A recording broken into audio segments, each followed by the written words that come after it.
First up, I guess officially call the January of 2025 meeting to order. And we can start our meeting like we try to every month. We can for Cheers for Peers. So Andrea, take it away. Okay, well, so this is the fun part, right? And if some people don't know that we're doing a reception to celebrate Cheers for Peers winners before the board meeting, so the board has an opportunity to talk to them. So we have many of the people, recipients of the award here tonight, which thank you guys so much for coming. And then I will get into the nominations as the language celebrating these individuals, because what a pleasure it is to celebrate our staff who are just amazing in this district. So first up is Kirsten Talentino. She's a special ed teacher at EP Rock. She's worked for the district for 8 years. She has been an amazing mentor and friend to me, and she was nominated by Allie Krall. Beginning with my student teaching experience as my cooperating teacher last spring, she continues to show up for me, problem solve with me, encourage me as a first-year teacher. She is everything I want to be as an educator and has been an amazing role model to look up to. She has played a fundamental role in my teaching journey, and I feel lucky to know her. It is a privilege to work with her. She makes EP Rock and the Hudson School District a better place. Next up is Amy Weichel.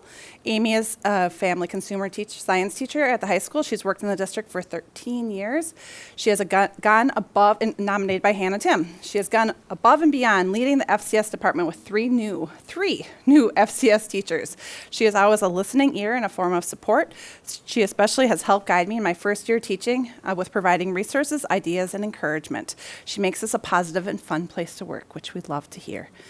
Then we have Brett Weinfurter. He is a teacher at the high school, a business teacher at the high school, and he's worked in the district for 3 years, and he was nominated by Ashley Blum. Brett is a dedicated and impactful educator who has cultivated exceptional relationships with his students. His classroom is a hub of connection where students seek him out before school, during passing times, and after school. Brett goes above and beyond to create additional opportunities for students to showcase their skills. His excellence has been recognized as the Wisconsin Business Marketing Educators Conference, where he was honored as a Marketing Teacher of the Year. I remember that a couple months back here at the board meeting. Then we have Dia Hoffman. She is a special ed para at the high school. She's worked in the district for 12 years, and she was nominated by Aaron Gehring. Dia is a bright spot in so many students and adults' days, including mine. I have been in many classes when she is working with students, and Dia will work with any student that needs support, but also make sure she connects each day with each student that needs to be connected with. Her kindness bleeds into everything that she does, and our students are lucky to have such a caring and thoughtful person to support their success in classes all over our building. Then we have Joy Haig. She is a science teacher at the high school, worked in for the district for 21 years, and she was nominated by Veronica Ellingson and another coworker. Her name fits her to a T. Love that. She is always joyful and upbeat. Joy always has a smile on her, even when times are tough. She is a constant source of encouragement. She is an outstanding educator, constantly tweaking her plans and lessons with the students in mind, and shares her thoughts and resources freely. It is no surprise everyone in our area goes to her for anything, to eat lunch, to talk, for teaching advice. She is the glue and our cheerleader. She is an outstanding teacher and colleague. Then we have Rhonda O'Brien. She is a reading para at Holton, and she's worked in the district for 2 years. She was nominated by Ellen Gorman. Rhonda is phenomenal. She is so caring about the students she works with and does truly what is best for kids. When time for intervention, students hop right up and happily go. She makes intervention something that kids look forward to. She makes kids feel successful and confident in areas they may struggle in. We're so lucky to have her at Holton Elementary. Then we have Lainey Woolworth. She is a special teacher at Prairie, and this is her very first year as a teacher and in our district. She was nominated by Jen Ostertag and another coworker. Lainey has been a great addition to the special ed team here at Hudson Prairie. She is compassionate, caring, and kind to her coworkers as well as her students. Lainey is an amazing communicator among staff and keeps everyone involved with students' needs as they arise. The hard work and positive attitude she comes to work with every day does not go unnoticed. She'll advocate for herself and her students when need be. Her students look up to her and enjoy spending time learning with her. She is a joy to have on our Hudson Prairie team. And then we have Paul Crazen. He is a music teacher at Hudson Prairie. He's worked for the district for 16 years and was nominated by Jody Youngman. Sorry, take a breath. Okay. Paul has a way of lightening the mood, especially when things get stressful. He tends to take everything that is thrown at him in stride with a joke or two thrown in. This week, while working with a grade level for their concert, he is taking double classes to cover for a colleague. He puts on 6 concerts, fifth grade choral festival, teaches multiple instruments, and more. He volunteers to be a part of PBIS awards, even taking a pie to the face last month. Then we have Charmaine Lindberg. She is a language arts teacher at the middle school and has worked in the district for 18 years, and she is set to retire at the end of this year. She was nominated by Tony Benlin. Charmaine has such a caring heart and a passion for teaching.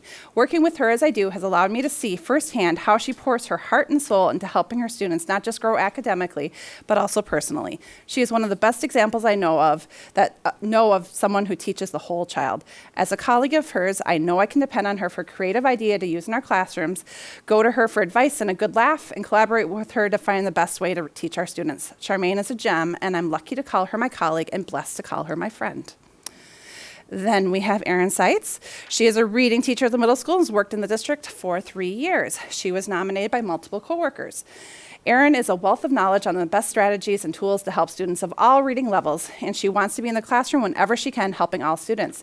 She jumps in at every opportunity and goes above and beyond when it comes to helping our students develop their reading. She develops great connections with kids both on and off her caseload and is truly and deeply inspiring. She brings a bright and shining light to our school community, and she makes Hudson Middle School a wonderful place to be. Then we have Amy Anderson. She is a SLP speech language pathologist at Rivercrest in early childhood. She has worked in the district for 11 years. She was nominated by Natalie Duncan.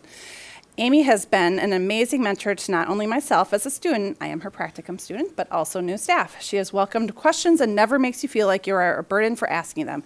She uses her experience as a guide to lead new staff in the right direction. Thank you for all you do, Amy.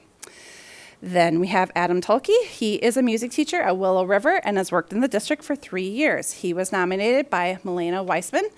Adam has been so helpful and welcoming with my transition to teaching at Willow. He takes time out of his already busy schedule to lend a helping hand, answer questions, or to just have a friendly chat. I truly appreciate his compassion and willingness to help. Then, Linda Wagner. So Linda is a third grade teacher at Willow River. She has worked for the district for 27 years and was nominated by Deanna Roaring. Linda has built a strong community within her 4 walls where kids are encouraged to be themselves, make mistakes, and uplift each other. This year has brought a lot of different abilities into Linda's room where she has actively collaborated with the case manager to carry out different accommodations and modifications that help all learners.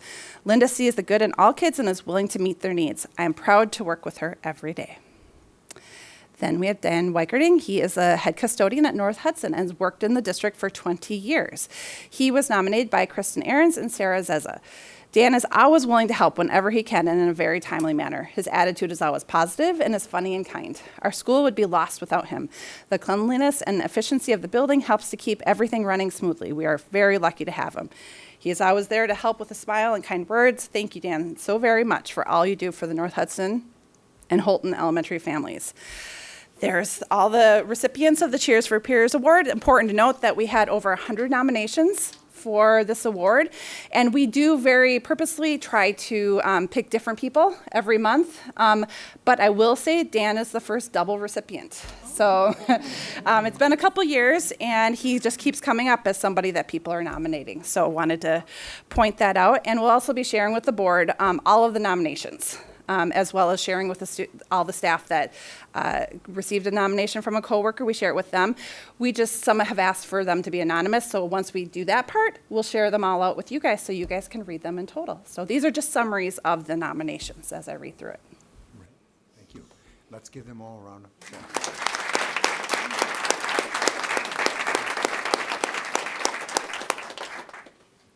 We've been doing this for more than a couple years now, and I think it's grown to be something very fitting for them to get recognition like that, and I like the way that you do it with sprinkling all different areas of service to our Hudson team of staff. So, all right, next up is citizens' request to speak about non-action items. Just to remind folks, the public is welcome to have input, whether it's agenda items or non-agenda items. It's been a few months since I read our rules and that have our policy, so I want to reiterate that now. So public comment is for input only. It is not a question-answer session, a time for debate, or a dialogue session. Members of the school board will not respond directly to public comments that are made at this meeting. No specific action will be taken at this meeting in response to comments that are made or issues that are raised during the public comment period. If the board determines that action is appropriate, that action will occur at a future board meeting. A district representative may follow up with you after the meeting. The board chair will recognize one speaker at a time. Only those speakers who are recognized will be permitted to speak.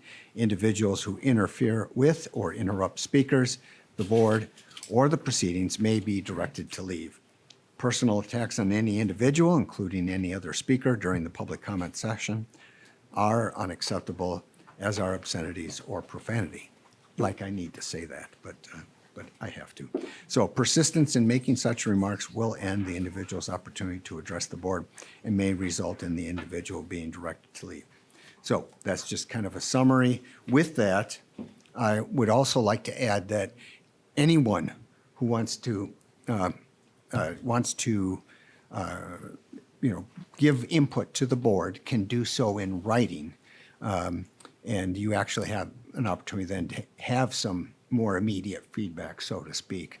But submitting something in writing doesn't preclude you from public comments and vice versa. It just, it's appreciated either way. So with that, I'm getting a signal we might have a couple more filling out forms. So I'm just going to take, first up, Scott Ellingson, Hudson resident, and you want to speak about potential referendum. So if we have two more people in addition to the two that submitted, I'm going to allow the full 3 minutes if you need it. Go ahead. Who's done? Yeah, my comments are about the referendum and a few potential cuts. So first of all, I just want to say that I really appreciate the work that all of you do, and that you have some incredibly difficult decisions ahead of you. And I come to you as a longtime teacher, parent, and teacher leader. So for the referendum, I really want to encourage you to go to referendum again this April. Aside from growing our enrollment, the best way to handle our current budget challenges is to increase revenue, and unfortunately, we also do have to talk about making some prudent budget cuts.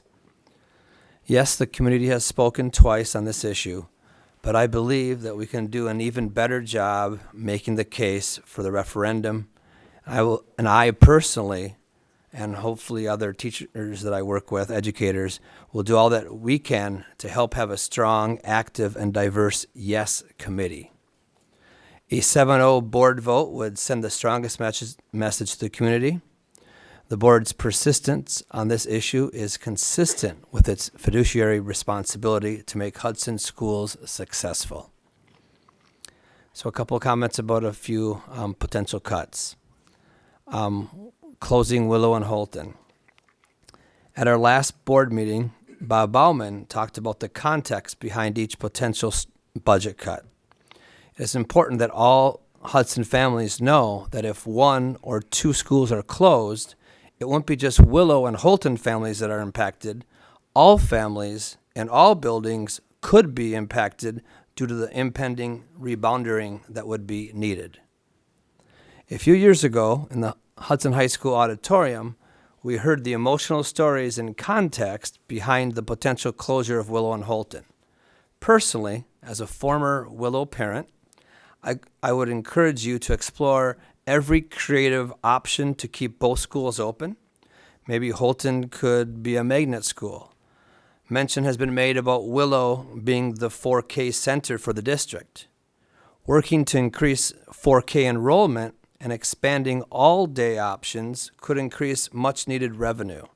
Let's look into this and other creative possible, maybe even public-private options. Finally, retiree health insurance. Last board meeting, it was mentioned as something that that the board should maybe look at. Our current retirees worked hard and long for our district, serving thousands of students and their families. If they are put into a separate pool on their own health insurance, their costs would skyrocket. When we have active employees that experience costly diseases and or surgeries, we don't put them in their own pool. Our retirees and future retirees deserve the same treatment. Thank you so much for your hard work and your time. Let's keep the discussions going. Thank you. Okay. All right, thank you for your comments, and you had 1 second to spare, Scott, so good job on timing there. I want to just clarify, too, as I had indicated before, we welcome comments whether agenda or not. Usually when it's a non-agenda item, we take it at this portion of the meeting, but if it's on the agenda, we would postpone it to where it's at. But you were creative and you combined agenda item with a non-agenda item. Just to clarify, on our possible discussion and action today is only about potential referendum. It's not about budget cuts. Those are not going to be discussed or acted upon today. All right. They may be generally referred to in a comment about referendum, but it's not, specific cuts certainly aren't going to be addressed today. All right, next up. I think it was Betty Caruso was next. She's a Hudson resident.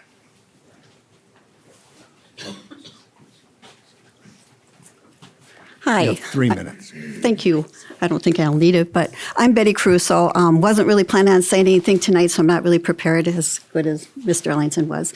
Just a few points that I want to make.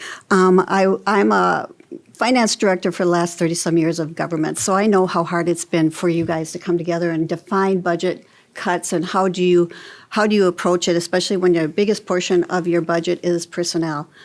So I know that it's been a tough job for you, and I appreciate everything you did, especially defining all those different areas. The thing is, we know that there's a big deficit, and the easiest way is to look at closing those 2 schools, and I think that would be a shame, and I think the impact on the whole school district isn't really understood by the people. I think there's a couple things I'd like you to reconsider going for the referendum. I think when we had the referendum out in November, the election was a big deal as a national election. I don't know about all of you, but I had probably 40 pieces of mailing every day that I just took and tossed. I noticed that the school had a nice mailing, and I did read that one when it came through. But I don't know if the public was actually taking the time to read and to understand. I think a lot of people might have gone into the booth seeing, oh, a tax increase, I'm going to knock it off. I think reconsidering the referendum, we could do a better job in educating people.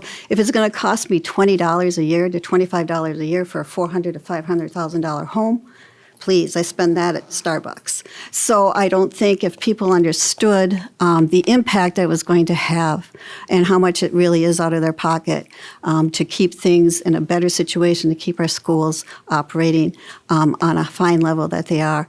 I think neighborhood schools are very important. I think Holton, to put kids on that bus and trace them into the North Hudson or wherever you're going to trace them when they're kindergartners and 40-minute bus ride, is that to the benefit? I think you got a fine school out in Holton. I think was advertised number 7 in the state. Why would we close something that's so good? I live in the area of the Willow School. Unbelievable, the kids walking to school, the community that you get with that, the neighborhoods, the friends that play with each other. There's more to school than just education. And so I would think it'd be a shame to take that away. And that's all I have. Thanks. Thank you. All right, next up is Cynthia Wells O'Malley, Hudson resident, talking about Willow River.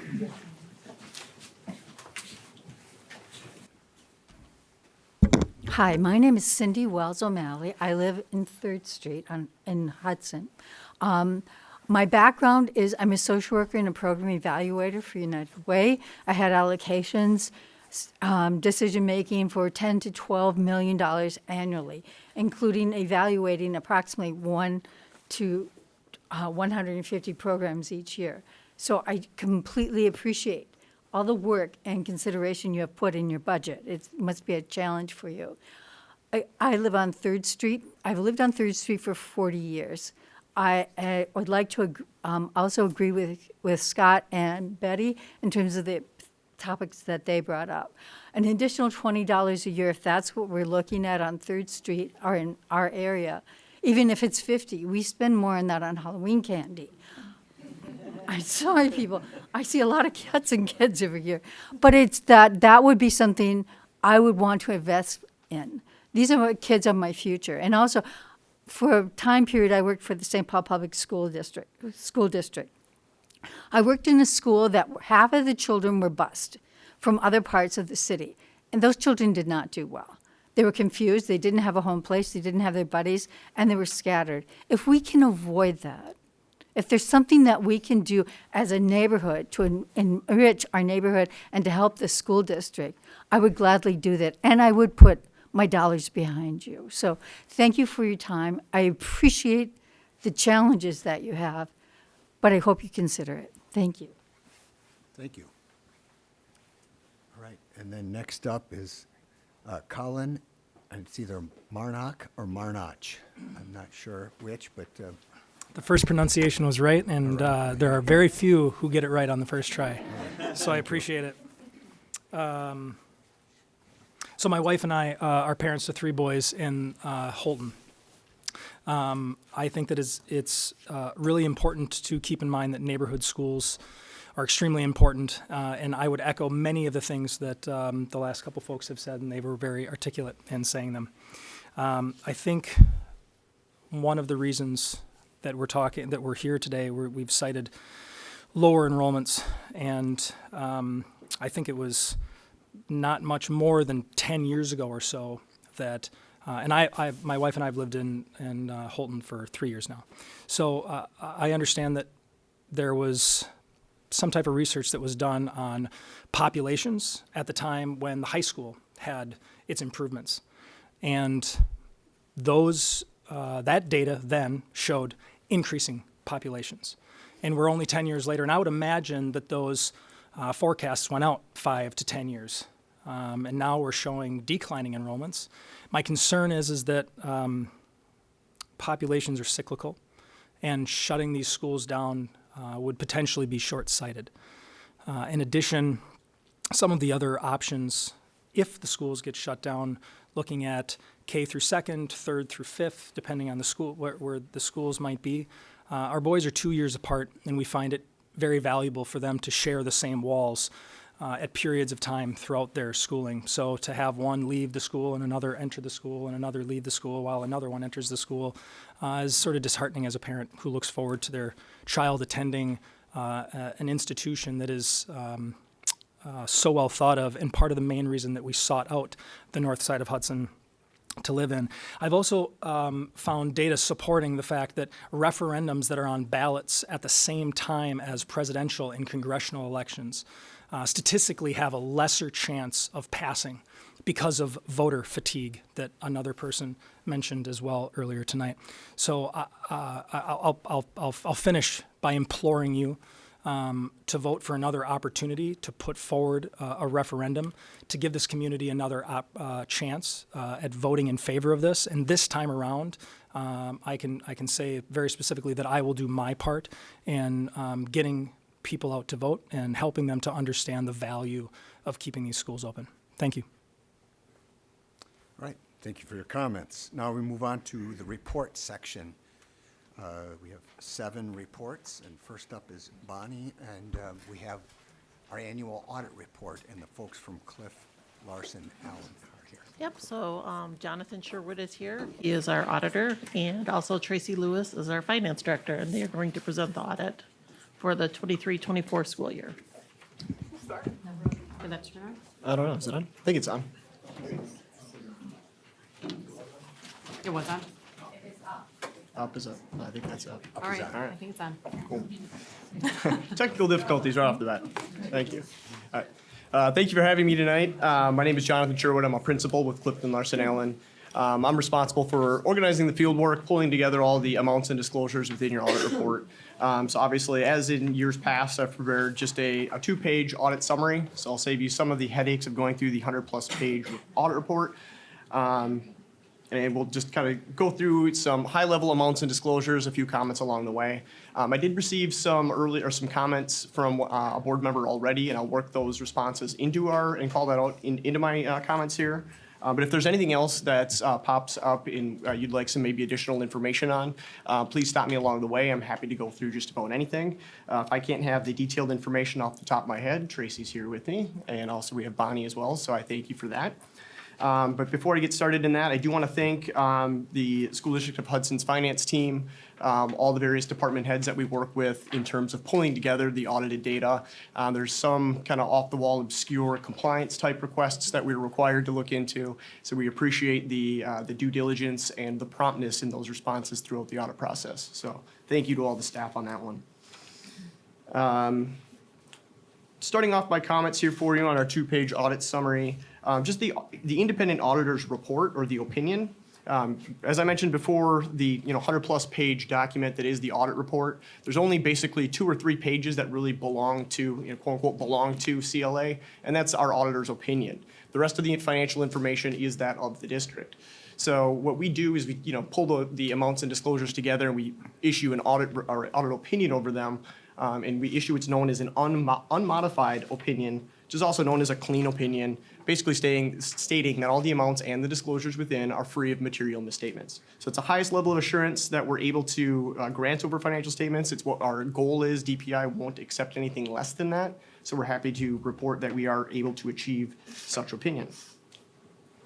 Also, through our audit opinion, our audit process, we issue what's known as our management letter or a governance letter. So if there's anything that from an internal control standpoint, we don't necessarily audit your internal controls, but we evaluate them. And if there's anything that's of issue that would raise to a level of a deficiency that would be severe enough that we would have to bring it up at a meeting such as this, that letter would include any of those items.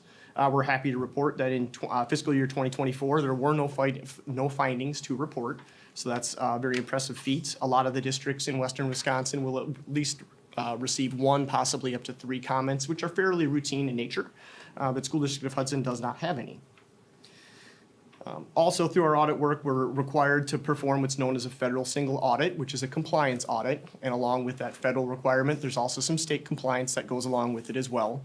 And those are program audits that look at very specific federal and state sources of revenue that come into the district. We're required to perform compliance type audits over them. For the federal standpoint, we looked at the IDEA flow-through grant as well as the ESSER grant. So those specific programs were detailed compliance tested. And on the state side, the general aids, which gets tested every single year. There's a per pupil adjustment aid calculation, as well as the common school funds. Through all of those program compliance testing, there were no compliance findings to report for you this evening as well. Also, as part of our audit work, we do work very closely with DPI in making sure that the 1506, which is the DPI annual report, is filed in a timely manner. And then also alongside that federal single audit, what's known, there's another reporting that we have to do for the federal audit clearinghouse, which is the data collection form, and that has also been filed in a timely manner with them as well. So that's all the reporting out of the way.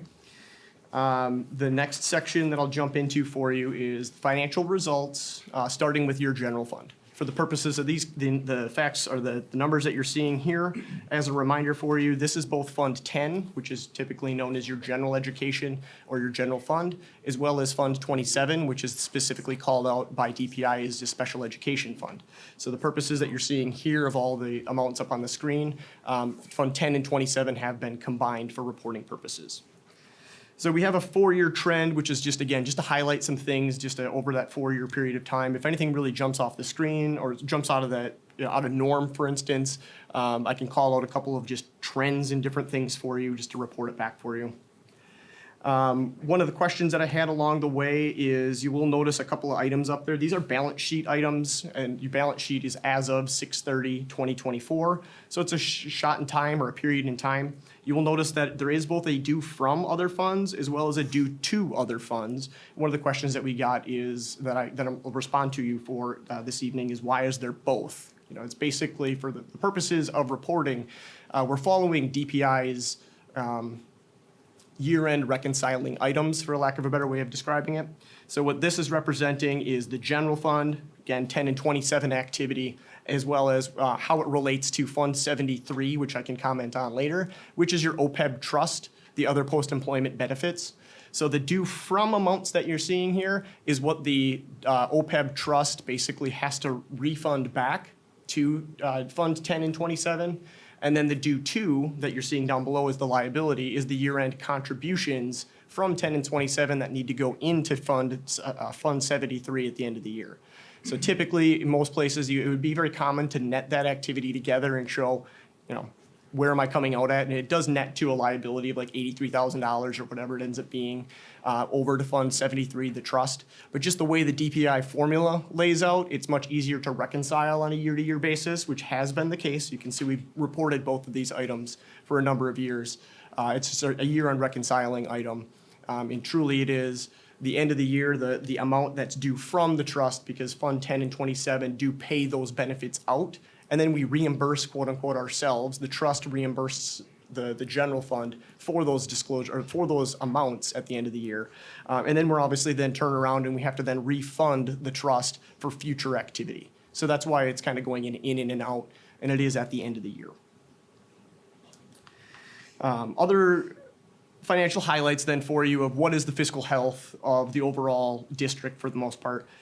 For the general activities. So again, this is general fund. We take a look at three specifically highlighted rows up there if you want to scroll down on the screen for folks.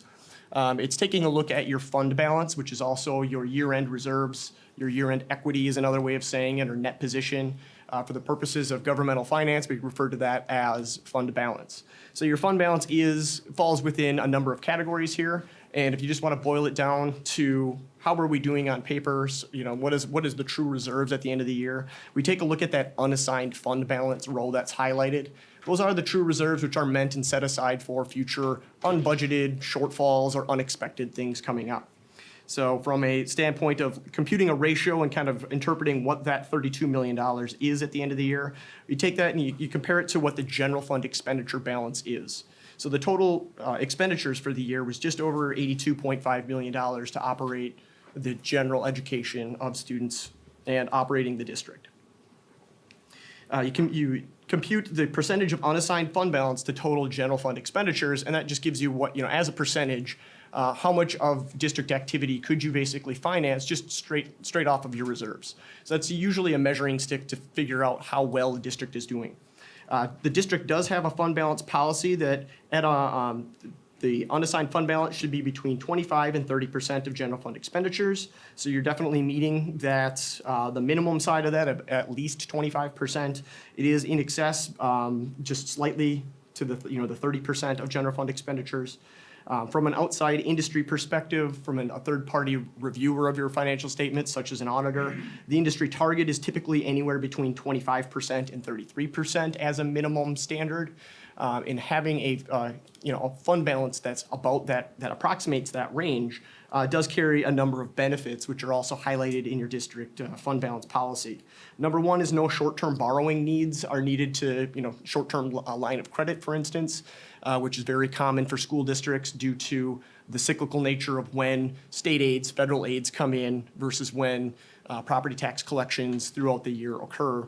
Oftentimes, districts that fall outside of this range would have to go out and short-term borrow just to meet things like summer payrolls and whatnot in those times of when tax collections, just simply aren't at the district at that point, cash flow regions.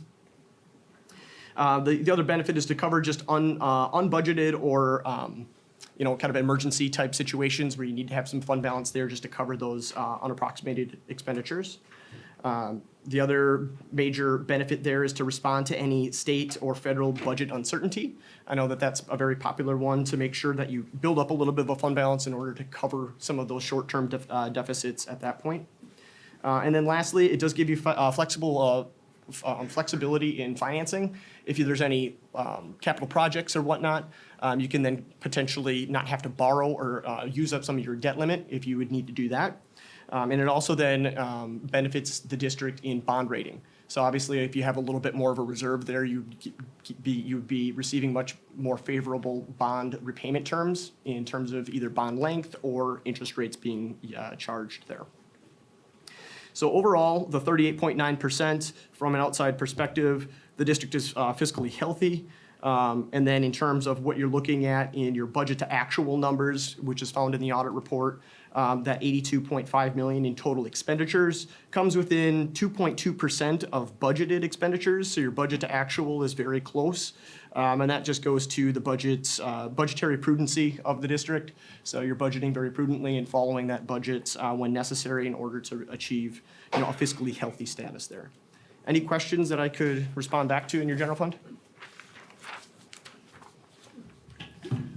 Moving forward, page 2 here for you. This is just responding back to the rest of the activities that are not legally required to be reported within your general fund. They're required to be reported separately. So the first are what's known as special revenue funds. In order to qualify for a special revenue fund, it has to be a restricted revenue source coming into it. So the revenue is restricted or set aside for a very specific purpose. You have 3 special revenue funds that the district reports. The Education Trust, which is known as Fund 21 for DPI folks out there. All of those revenues are set aside and must be used for those specifically spelled out purposes. Oftentimes, it's like gifts, donations, scholarships are all reported in Fund 21 as well. The food service fund there of just over $1.3 million is set aside. That's basically all the revenue that goes in just to pay for lunches and everything in state aids and federal aids for anything food service related. I'm calling that one out specifically as another response to a question as to what that restricted net position was. So it's set aside and it must be used for food service purposes. And then also then would go to finance any potential capital outlay. So if there's any food service equipment needs, would come out of that as well. And then lastly, it's designated as or restricted for education and recreational trust. That's your Fund 80s out there, so the community education programs. And overall, in a special revenue fund, again, these are all equity balances or reserve balances from one year to the next that are restricted to use future purposes or meet future needs. Really, the biggest thing is just to keep an eye on any trend information there. If anything started off negative, say the Education and Rec Fund, Fund 80 back in 2021, what steps has the district done in order to turn that to be positive? Because again, if these are restricted financing sources coming in, if we don't have any reserves set aside to meet future needs, and you're going over budget on these activities, the board would need to take some sort of action in order to make them solvent. For lack of a better word. In 2024, everything is right where it should be, and you do have the ability to meet future needs for these activities. The next item is your debt service funds. For government finance, all of your debt service principal and interest payments are accounted for in their own separate fund. You're legally required to meet your debt service obligations, and that's what these reserves here at the end of the year are set aside for. So the $3.7 million that is set aside or restricted are meant to be used for future debt service payments. And again, just due to the reason that this number is significantly higher than maybe some other governmental finance system or reports that you might read out there, if anybody's so inclined, is just due to school district finance, where your fiscal policy or your fiscal year ends basically cross 2 calendar years and 2 separate tax receiving years that set aside there. It's specifically set up to meet those next year's debt service payments. So just for anybody keeping score at home there, for fiscal year 2024, the district paid $14.21 million in principal payments and interest payments of $3.7 million. So your total debt service need for the year was just $17.9 million for fiscal year 2024. And I can, on the second half of the page here, I'll go over the remaining debt service issues that are still outstanding for you. The next item here is your capital projects funds. Again, these are separate set-aside funds that are specifically meant to meet these specific capital project issues or different projects themselves. So you do carry 2 of them at the end of the year. One is just known as the long-term capital projects fund. That is the lesser of the balances up there. That's just a set-aside. DPI required you to fund it, give you some financial flexibility if you should need it. So that has just been seeded for, I don't know, however many years now. I think it goes back to about 2017. That balance will just ride out there until it's ever needed or added to. The larger fund that has the more activity there is the site expansion or remodeling fund. So that's known as your Fund 49 expenditures. Obviously, in 2023, you can see that fund balance really did jump, and that's when those bond anticipation notes were first issued back in fiscal year 23. They were refinanced essentially into general obligation bonds during 2024. And there was some, but not, a significant amount of activity in your Fund 49. You incurred just over $2 million in Fund 49 expenditures for the year. Leading to the other question that I received ahead of time here is in what's known as your entity-wide statements. If you do pick up an audit report, I think it's page 6. Right now, all of this information doesn't include capital assets or anything in these numbers, just because this has been more of what I'll refer to as a budgetary standpoint. But on your statement of net position, it does break down, like, what are the capital assets of the district. In there, it's broken down by capital assets not being depreciated, capital assets being depreciated. And the question was specifically on the capital assets not being depreciated, like what's making up this number. And in there is obviously land, for purposes of, land is never depreciated. But then the other item in there is construction work in process. So that's one of the biggest reasons why that number really does jump in fiscal year '24 is all of the construction activity. The CWIP, or construction work in progress, approximated $3.8 million. It's made up of a myriad of different things.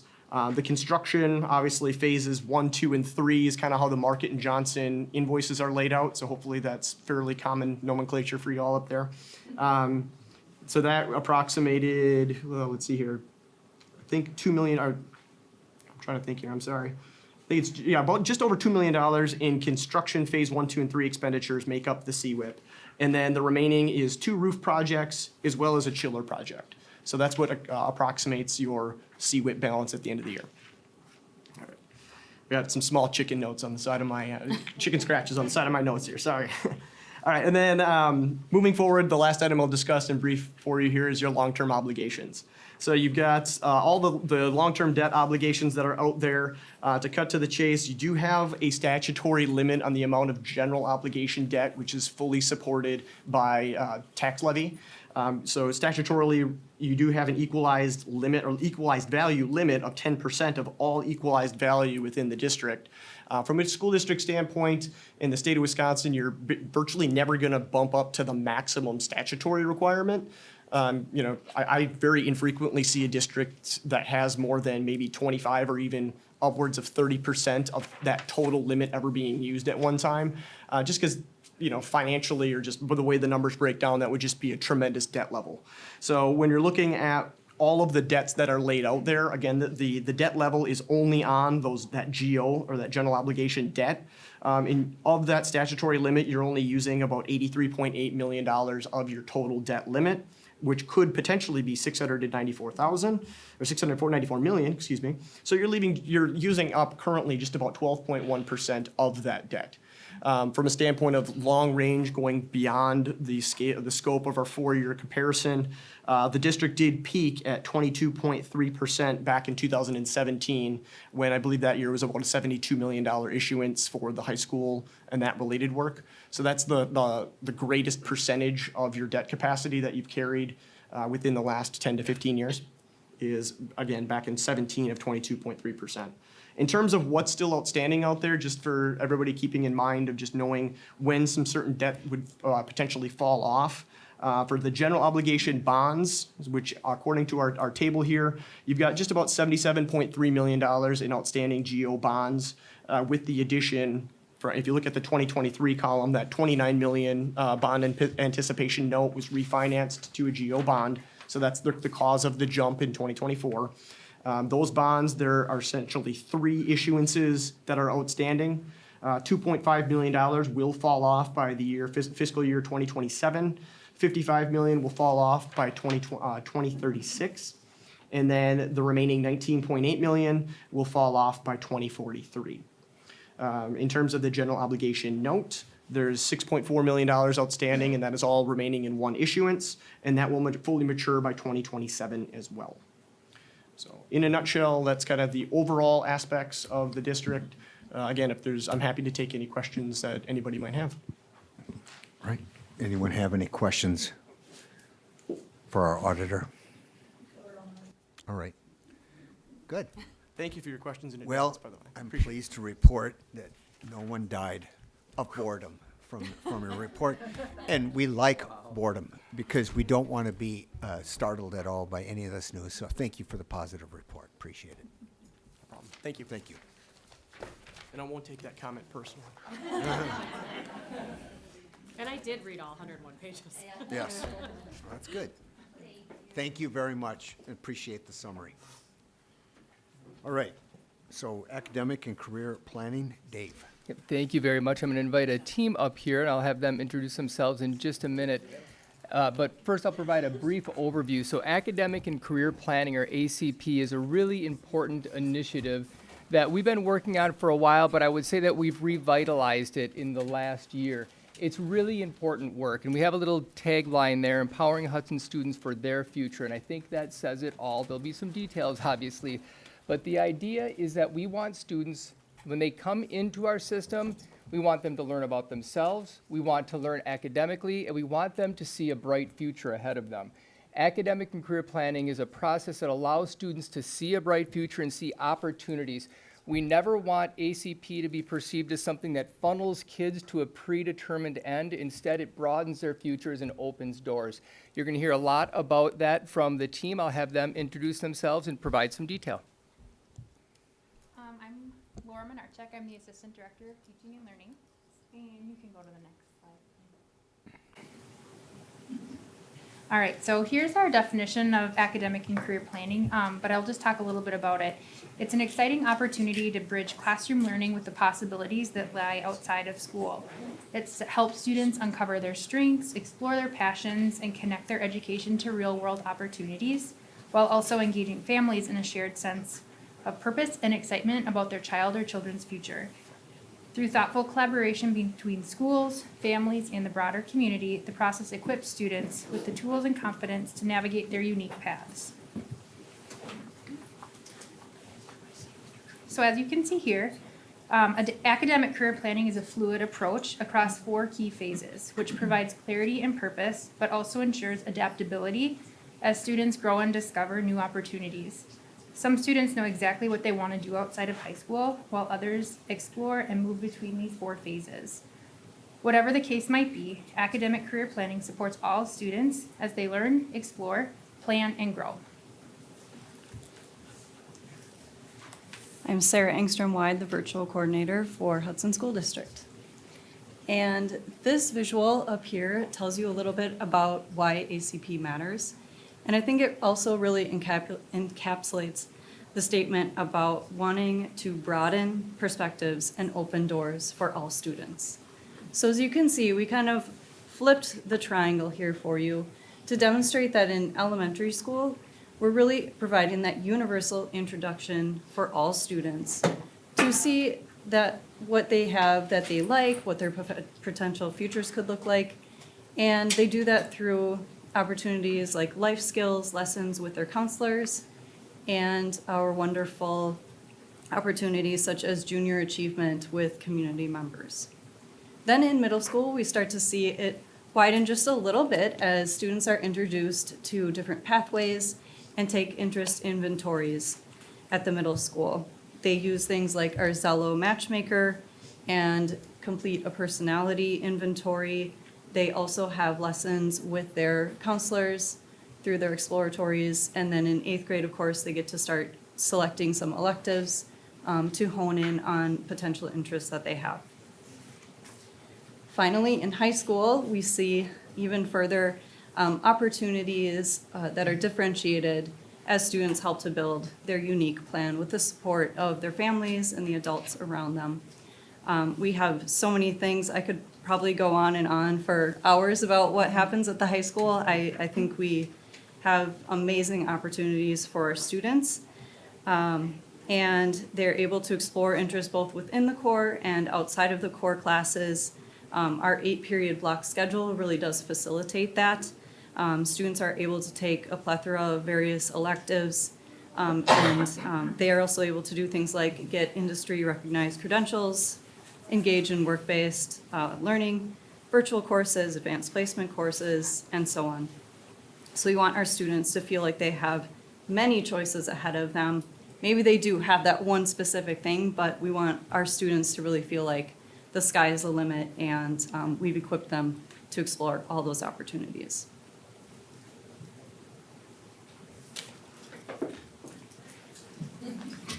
Switch.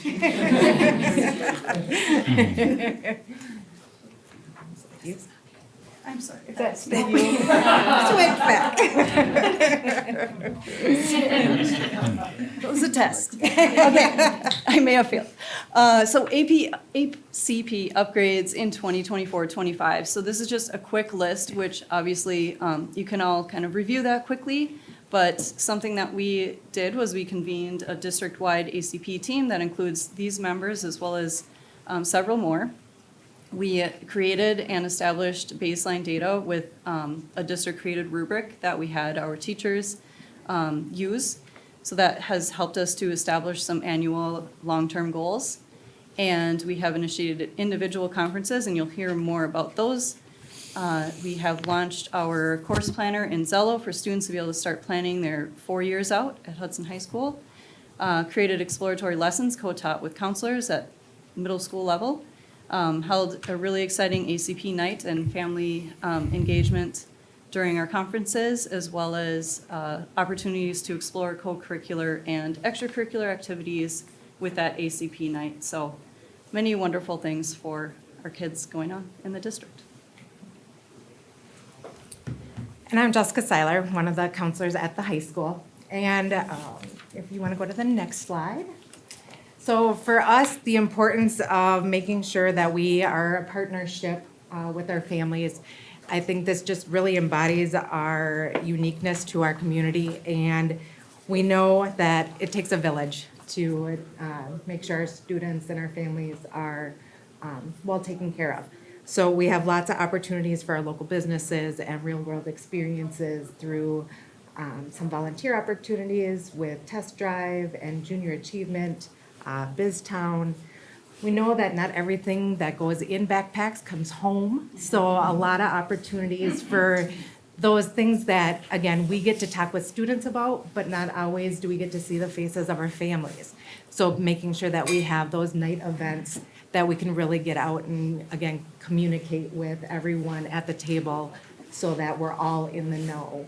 And then we know that time is really of the essence, so we want to make sure that our families can kind of do things together. So we've tried to make sure that our conference nights, we have extra breakouts so that you're already in the building, so why not have the extra opportunity to learn more about what are the great things that we have at our schools and with our kids.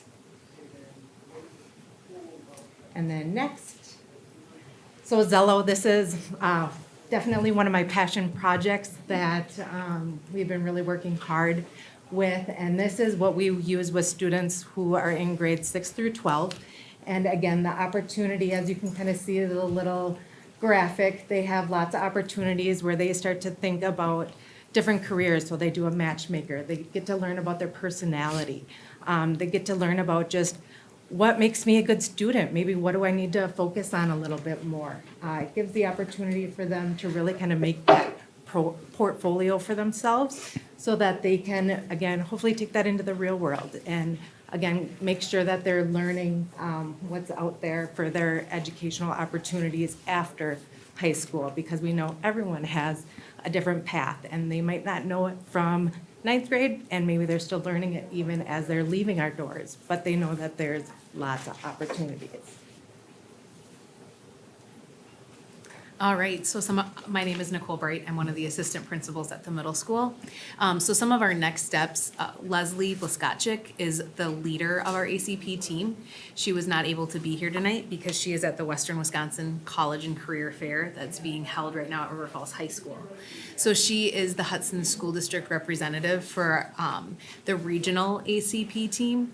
This team gets together and collaborates and brings events like tonight's events for any students in Western Wisconsin. Tonight's event included over 20 Western Wisconsin businesses and 70 different representatives from universities, technical colleges, and the military. So it was a great event for students and families who were able to attend. We are also working on increasing the number of industry-recognized credentials that we offer. I'm going to skip down to the bottom as well. The Welding Academy would be one example. That is an example of how our high school is able to partner with the Wisconsin technical schools to bring a welding academy to the high school and be able to provide welding certifications to students who are interested.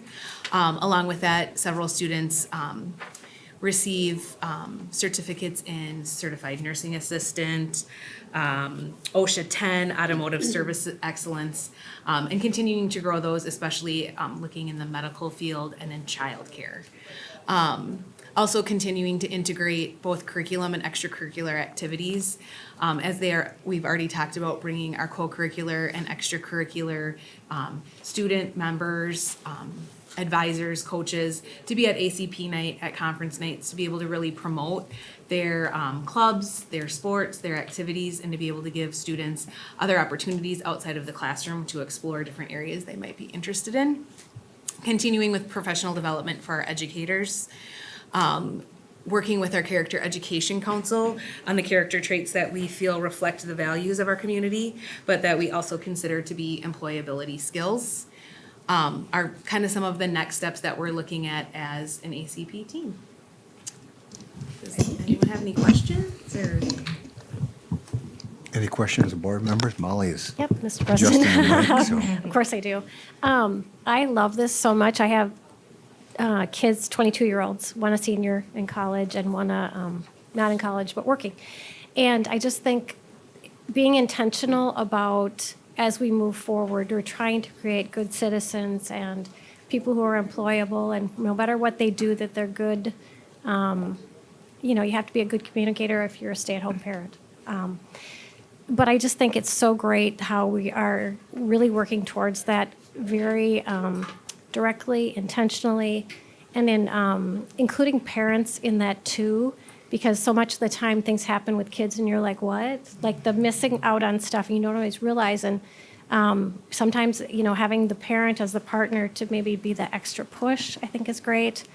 I just am so impressed with what you guys are doing. And I mean, the kids, we've seen so much with Leslie Blaskacek about what's happening there, and that's because of you guys and your professional educators and staff at our schools. So good job. Thank you. Thank you. Megan. Mr. President, this is great. Thank you so much for coming. I love to see that you've established baseline data and you have these rubrics, and you mentioned that you have annual and long-term goals related to this work. Not that I expect you to list them all, but could you share anything about some of those goals? Just that we're always improving. So we're always looking to add additional events, always looking to partner with bringing in more to our classrooms and making sure that, again, we're addressing all the needs within our community, because we want students to know, like, if I'm going into the medical field, that's not just a doctor, but who else is out there? And so I think it's just really important for students to see from the ground up how to get there. And then we created, when we talk about the rubrics we created two different rubrics. One was a student experience rubric that's really measuring how do students perceive the work we're doing and how can we improve. So we set goals based on that data as we collect it. And then there's an implementation rubric, which is more the adult saying, how well are we doing what we set out to do? So most of our goals will come from that, but as Jess just said, they're all through the system. The next report actually is about school report cards, and there's some data we get from school report cards that measures how our students are engaged in some of these things that go beyond just the test scores, and we'll use that as well to establish those goals. Any other comments or questions from board members? Otherwise, thank you for your report. Appreciate the progress that you're making. Thank you. All right, next up, another Dave agenda item, state report cards. Yep, thank you very much. And as we're transitioning, the leaders that just spoke are doing amazing work with our work around ACP. It is a larger team, as one of the team members mentioned, but that was a very diverse group in terms of their roles and responsibilities, and that was intentional because ACP really does touch every aspect of what we do, especially grades 6 through 12. So very much appreciate all their work. And as you mentioned, we'll be discussing report cards now. And we went into some depth a few months ago at a work session report card. So this is more of an overview of the state report cards, where we are and what we're learning from the data as we collect it. So first of all, the what, the why, and the how of state report cards. Report cards are not new data for us. they're a synthesis of data that we collect earlier. So by the time we receive report cards, we've already received all the individual data, but it's very helpful in that it aggregates it in a way that's meaningful and allows us to compare across the other schools. They've been in place since 2015. I will say they've never been the same for more than 2 years. So they change a lot, which is slightly problematic because we talk about comparing. It's hard to compare over time. We can compare across different schools, across different districts throughout the state, but it is a little bit challenging to compare over time because of the changes that are in place. This year was no different. But that comparison is the greatest value. And then as I mentioned, we already have the data by the time we get our report card. So sometimes that data reaffirms our path. It's like, yep, that's what we thought we would see. This is another view, maybe a little bit of a different perspective that helps us see things differently and can help us refine our path most directly when we look at the percentile ranking across the state. It's not until we get the report cards that we're able to do that analysis. So that certainly is helpful when we get into the report cards. The next slide, this is just a snippet of the first page of the district report card, and it is complex, so I like to go through each one of these areas so you understand exactly what we're looking at. For the most part, the data on the report card is gathered from our high-stakes accountability assessments. At the elementary level, forward, the middle school level, forward, at the high school, primarily pre-ACT and ACT. Forward crosses over a little bit in the other areas too, but primarily from those. And then we have an overall score, upper left-hand corner. Upper right-hand corner, you see the priority area weights, which says how will our district add weight or allow the weight to be applied to each one of the different areas we'll discuss. Then we have our priority areas. The first two, I would argue, are most important. Achievement and growth. We'll get into why they're most important.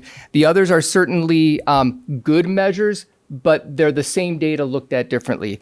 Achievement measures the overall performance and proficiency of our students.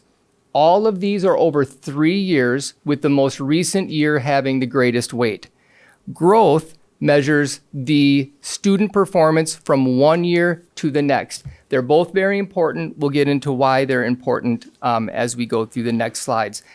Just so you know, all of the report cards are linked there on that slide. So community members, you can have access to all the report cards there as well. Now some highlights. This was the first year that all of our elementaries hit the significantly exceeding expectations mark, which was great, a great feat for them. Really hard work to get to that point. Our achievement percentile at every school was between the 81st and 99th percentile. So all really strong achievement, certainly a range there, but strong achievement. We had proficiency gains at all 3 levels in both ELA and math from year to year, which is fantastic. The district is at the 90th percentile in ELA achievement across the state and at the 89th percentile in math achievement across the state. So certainly some wonderful highlights. Now we'll look at focus areas. Again, none of these focus areas were brand new when we got the report card because they were illuminating data that we had already seen, but certainly it allowed us to look a little bit different, and it did refine maybe ranking those priority areas changed a little bit based on that report card data. So one was growth at the middle school level. We'll be focusing on that, continuing to make sure that students are making more than typical growth from 1 year to the next in both ELA and math. Then we use this data to find team and classroom level gaps. So where do we see a certain area excelling and how can we replicate that? And the report card data helps us do that. Subgroup gaps as well. What students do we have that are in certain subgroups that may be performing at very high levels or may be lagging a bit where we need to support differently? The report card helps us identify that, and we've got some that are certainly part of our goal. And then this last one requires a little bit of explanation. Continued focus on implementing programs as intended. What that means is we want to make sure that from the teaching and learning and the student service perspective, we're developing programs to be implemented, and they need to be implemented as intended. And if we do that really well, we actually open up opportunities for teachers to exercise the art of teaching, where they can personalize their instruction while delivering the programs as intended. When we do that, we've seen our greatest gains. We often talk about elementary math, highlighting that. That was the first program that we implemented really, really well and saw amazing results. And we're learning from that and more recent examples of implementing programs exactly how they should be implemented. In terms of next steps, here I mentioned I was going to talk a little bit about proficiency. Proficiency is our number one measure. It's our number one goal as a school. We need students to be academically solid. So all those things we talked about in ACP are available to them. It's our primary job. But we know that proficiency is it's tough to action plan around proficiency. It's tough to action plan around 90% of your students are proficient in X, Y, or Z. Growth is incredibly important because what that says is student A performed here in this year and here in this year. That's maybe great growth, maybe not, but that's where we action plan, both from the student level, classroom level, and the school level. But if you stack growth over year, over year, over year, that's how you see the proficiency gains. They're inextricably linked, but they're both important for different reasons. So having said that, what are our next steps and program improvements? So one thing is we want to maintain the amazing focus that the middle school math team has done. They've done amazing work last year in their first year of implementation, saw really strong results. We need to maintain that focus, support them so they can continue to do the good work that they're doing. We recently saw some interim data, very, very promising. We're proud of that team, certainly. And then we're currently implementing the new grades 3 through 5 resource. That was the CKLA, we presented on that earlier. We'll be implementing that at grades K2. Elementary literacy is a beast. It's a massive implementation. It requires a lot of focus to make sure we do implement that exactly as intended. And then we're in the first year of our new ELA resource in grades 6 through 11. Met with the high school English team just last week, and they're doing outstanding work too. They're very excited about this work. You know you're on the right track when teachers say two things. This is really working and it's really hard. We need to support our teachers. It's tough work. When you implement these big programs, it's tough work, but they're energized by their student response, which is great to see. And a big initiative is personalized reading plans at the elementary. Personalized reading plans are part of Act 20, but we actually had launched them a slightly different iteration, but the same concept. That is an entire team of professionals looking at any student that needs additional support in the area of reading and having very prescriptive and personalized reading plans. There's a lot of work that goes around this. A few of the folks that were recognized in Cheers for Peers are doing a lot of the work to make this happen. It's very important, and we're seeing great results already. And with that, what questions do you have? Mr. President? Yes. Dave, could you talk a little bit about what proficient means on the DPI report card and testing versus what a layperson might think proficient means for reading or math? Yep, absolutely. Yeah, and that was one of the areas when I mentioned changes. That was the big change this year, that proficiency and forward changed significantly, not for ACT or pre-ACT. So proficiency from a layperson view means that we would assume that to mean like in the area of reading. A proficient reader can read at grade level, successfully read. You're in third grade, you can read a book and make meaning from that. The proficiency from the state level or from an academic standpoint is a test score. And that test score is decided by a group of humans that get together and say, this is what it means to be proficient. Wisconsin had a very high bar. They lowered that bar, so we saw numbers go up, but that change in data, I think for high-performing districts, it actually created a comparison that was less favorable over time. But so it is, like I said, a test score. Having said that, the work we're doing, specifically at the elementary level, but that's going to work its way through the system, we're already seeing students' level of proficiency climb. We're seeing more and more students meet that bar. So I would argue I was a little disappointed when the bar was lowered at the state level. It would have been better for us to see a consistent measure because then we can plan around that and see progress. But that's not the only measure we use to say, yes, a student is reading where we want to see them reading, or performing math where we want to see them performing math. Kate? So I kind of along the same line, but so our overall score is 72.9, which exceeds expectation. And I think in all of our worlds, 100% is exceeding expectation. So what does the scale look like for exceeds versus low or? Yep, and I don't want to guess because they're very specific cut scores, but I can get that and I'll get that to you before the end of the meeting. But yep, that's a really good question. And without answering it numerically, if you look at that priority area weighting scale to the right, what that tells us is achievement overall is about 39% of our score, and growth is about 11% of our overall score. That 72.9 takes all 4 of those areas into consideration. So when we look at that overall score, we certainly would want to see us at this significantly exceeding expectations. That would be fantastic. Our focus has to be on achievement because that is, well, for 2 reasons. 1, because it is what's most important for us, but 2, it's going to have the biggest bang for the buck on that overall score. So if you click on the link in the all school report cards, you'll see some of the kind of range of scores that exist, and those scores that raised that overall 72.9 and those scores that held us back a little bit. But I can get the specific numbers for you. Thank you. Sure. So, Dave, I noticed it's another agenda item that we'll have a little bit later. We're talking about what our board's position may be on resolutions that WASB is proposing.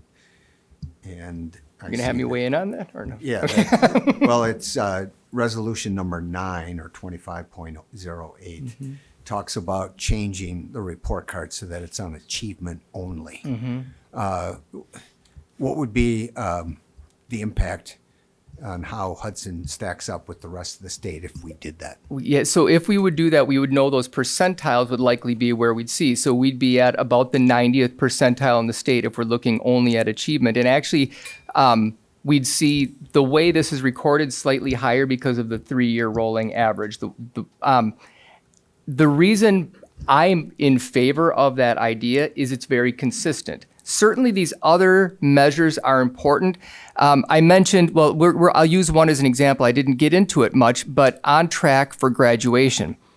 So then we take in, on that measure, we take in a couple other metrics, which include attendance measures, but then we're looking at 3rd grade ELA and 8th grade math, which are already measured in these others, and it's not good data science to start taking individual data points and double counting them in multiple areas. So it just convolutes it. So for that reason alone, the idea of just saying, you know what, we're a school district, we're about student learning and achievement, let's have that be the primary measure, I'd be supportive of that. All right. I appreciate your input on that. Is there any other questions or comments by board members? Otherwise, thanks for the explanation, Dave, and your work on that. And, I know we've set goals around, obviously trying to improve proficiency and even raise our percentile even higher. So thank you for your work in that area. So now, Nick, you have the next 3 reports, and your challenge is to beat the time that it took to do the first 3 reports. So I think you can follow through. Construction update. I think I can beat those. All right, so construction update. The first one up on the list is Market and Johnson. I'm not going to go through and read all these different things to you. Just go down to kind of the project photos and describe what's going on. They're starting the process of thawing out the dirt floor in the gym so they can get that thawed out so we can get the floor poured. And so in the process of doing that, you can also see in the next picture spray foam insulation going on the outside of the gym box as they work their way around and continue to get that done. You start to see the renovations that are happening inside of the building. And I'll be sending an email out to board members to see if we want to set up a tour to kind of give an update of when they want to kind of see what's going on. And there's just a lot of different stuff that's going on. We've turned over 5 classrooms that have finished, not 100% finished. They still have to go back in and fix a few things and finish up a few items, but they're on to the next phase as we're moving through that. If you go to the next school, which is EP Rock, you can start to see On the first picture on EP Rock, start to see where some of the borrowed lights are cut into the walls. We'll be taking light from the classrooms, transferring it into the hallways. You can start to see these space that you're looking at there is the old locker rooms from a long, long time ago. They have been, the walls have been pulled out, the showers were pulled out, and they've been turned into classroom spaces. They'll look a lot different in about 2 days as they get drywall. This was an interesting find. So all of basically the chalkboards at EP Rock, because they were chalkboards before they were whiteboards, were all buried in the actual plaster in the rooms. And so when they thought they were just going to be able to take the chalkboards down, it left about a 1/2 inch, 3/4 of an inch hole in the plaster and laughed. So you can see where they've kind of had to fill that in with drywalls. They've moved through that. You've started to see, keep going down on the next picture on the left, that kind of orange looking stuff. That was where somebody thought it was a good idea to carpet the walls. And so that's all been removed, and that'll actually get covered with, it'll get laminated drywall over top of it, because when you glue really thick, heavy carpet to walls, it starts to kind of really make a situation that makes them almost unsalvageable.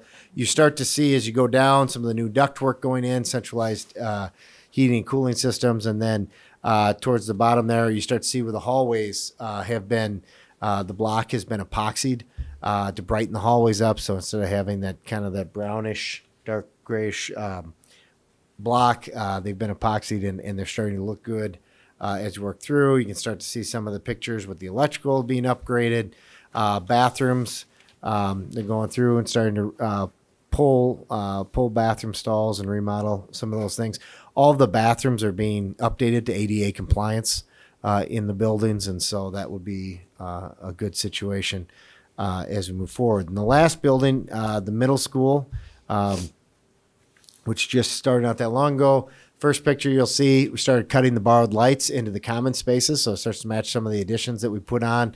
Above there, you can see that'll all get painted, but they had to put in some lintels and fill the block back in as they cut the windows and things along those lines in.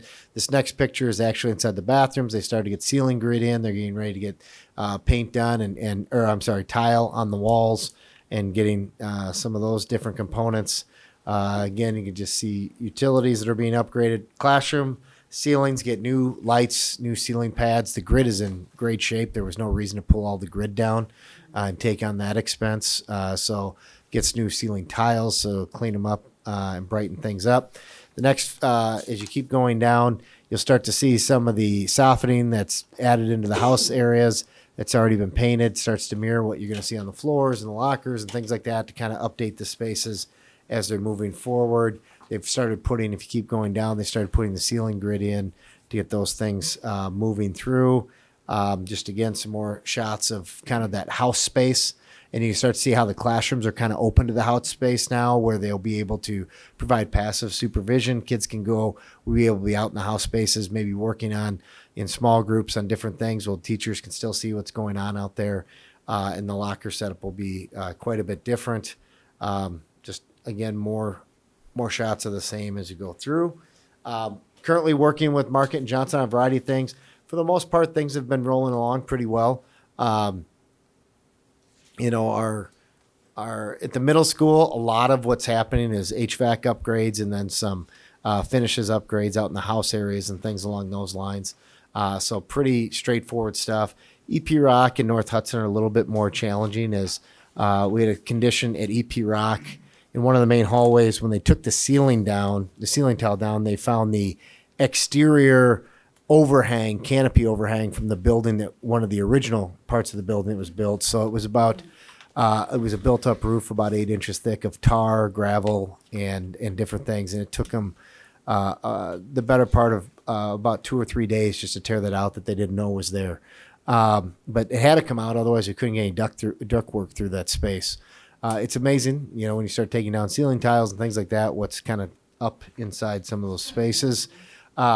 But I think, as people said, the new windows are going to be going in, I think, next week. The ribbon windows, and working through some of that stuff. But just excited to continue to move forward. Staff has been very, very, very flexible and accommodating as we work through it. We've had to move some different move-in dates. We had to move within a couple days of when we were originally planning, but for the most part, things are motoring along. So, yeah. Any questions about construction? Go ahead, Rob. Yes. Rob? So just a question with regards to the contingency, and Bonnie, thanks for sharing. Yep. We have, the project has 1.26 million in contingency. And, ordinarily with a guaranteed maximum price project, the contingency would belong to Market and Johnson. But what they did during their interview is they said whatever's left belongs to the district, which Correct. is absolutely fantastic. Yep.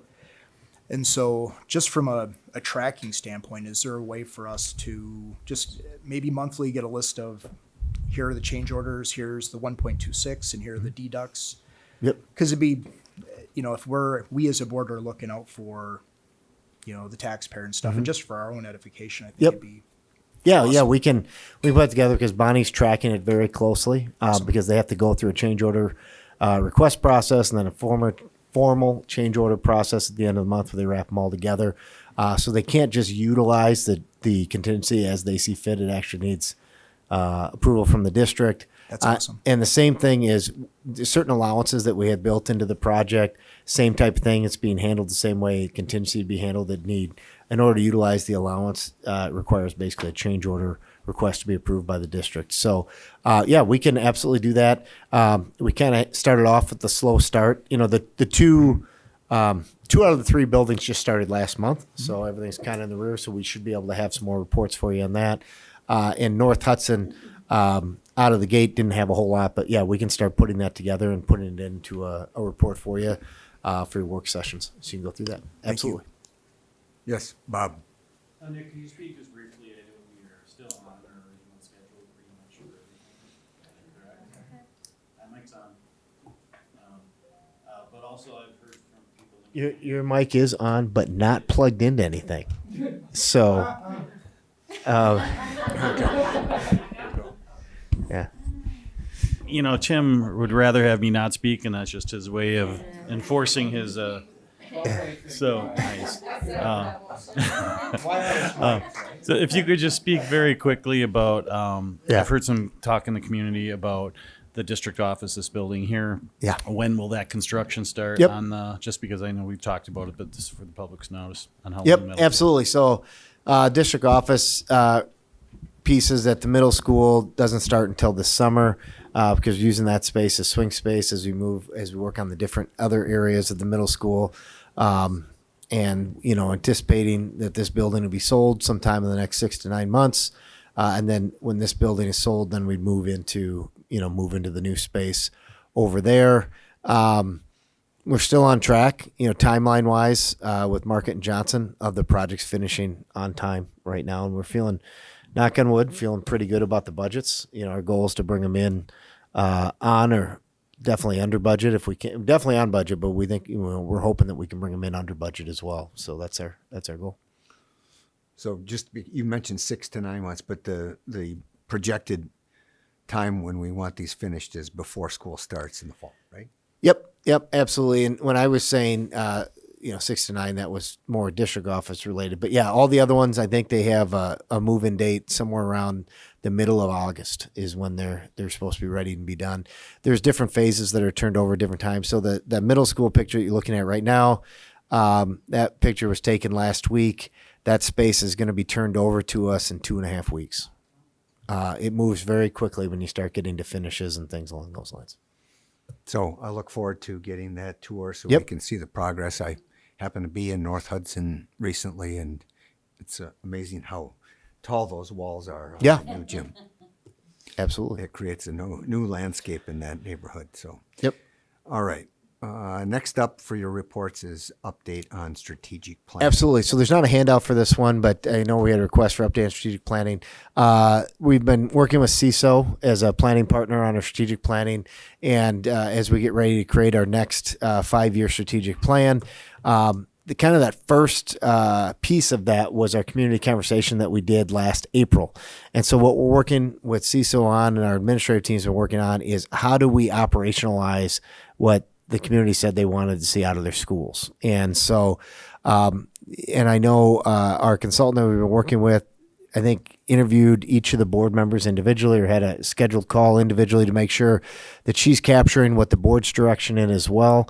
And so we're trying to balance, community direction, board direction, and administrative feedback or leadership team feedback as we go to put those things together. Our update is we've had October, November. We've had 3 sessions. As we get ready, our goal is to have something for the board potentially at a work session in March.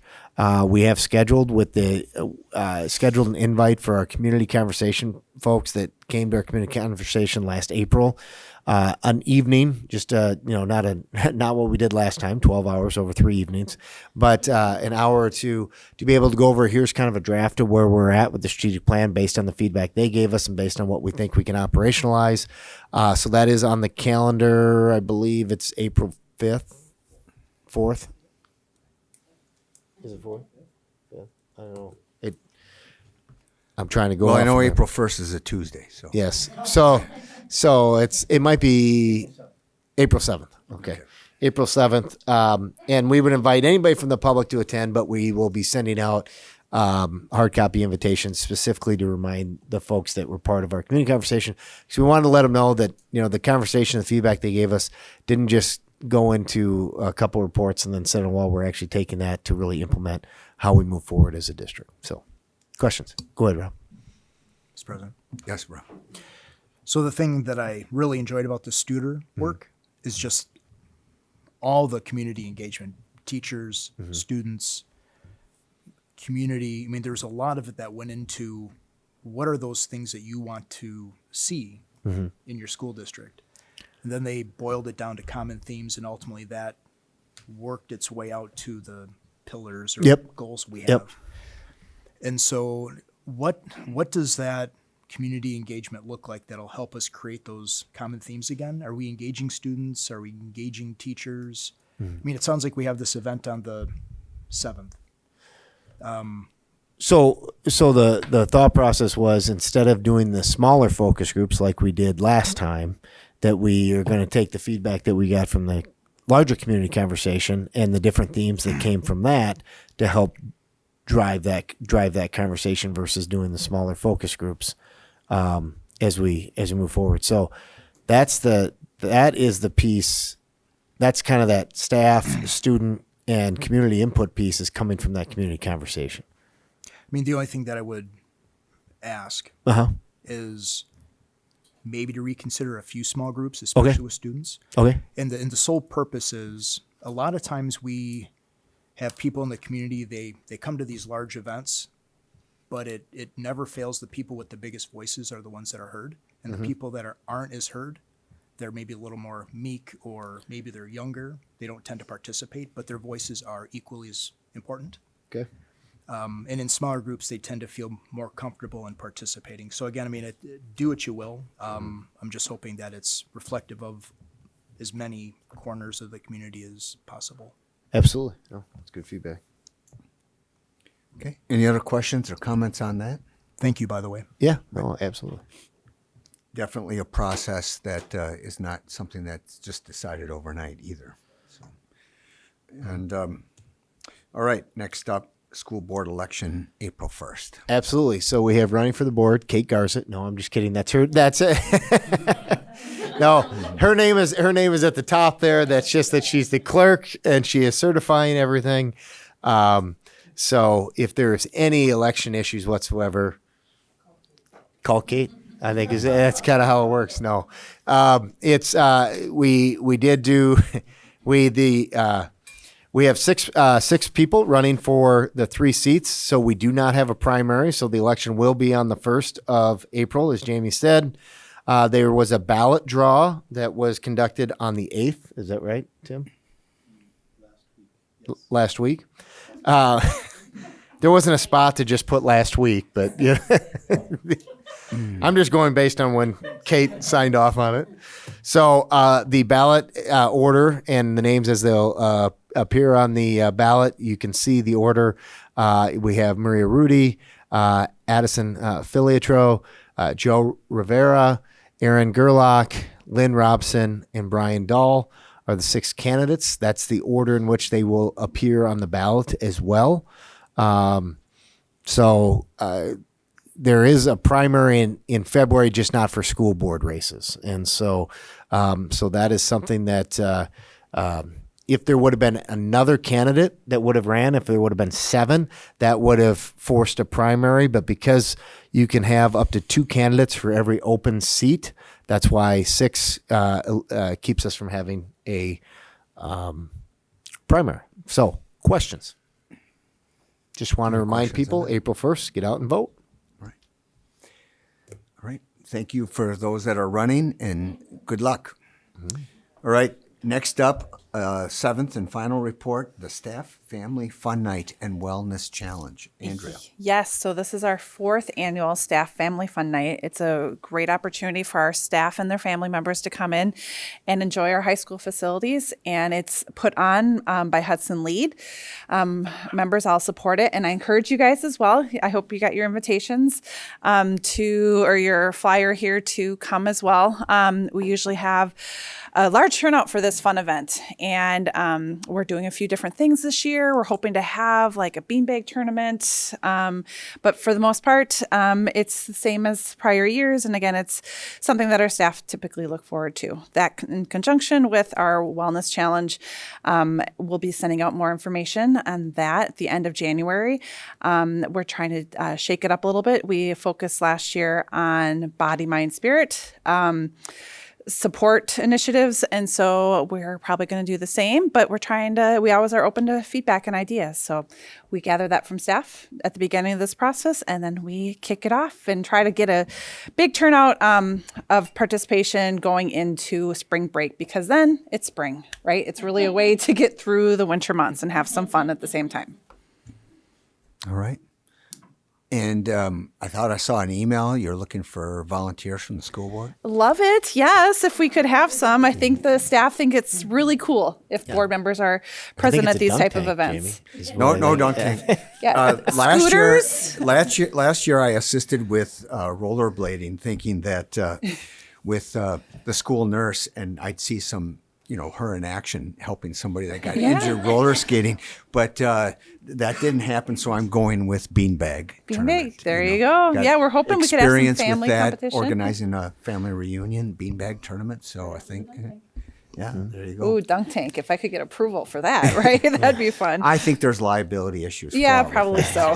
Roller skates are bad enough, I think. And but it's a fun night. Before you move off the reports, gave you the wrong date on the community conversation follow-up. It's April 10th. April 10th. So I want to make sure that have the date right. If you come April 7th, we'd love to see you, but nobody's going to be here. So April 10th is the date of that follow-up. Thanks. All right. Good to know. All right. Now we go to topics for discussion, possible action. I'll entertain a motion on the consent agenda items and expenditures pursuant to the language. Mr. President, Yes, Rob. I move approval of the consent items and that the Chief Financial and Operations Officer be authorized to pay bills in the amount of $3,478,152.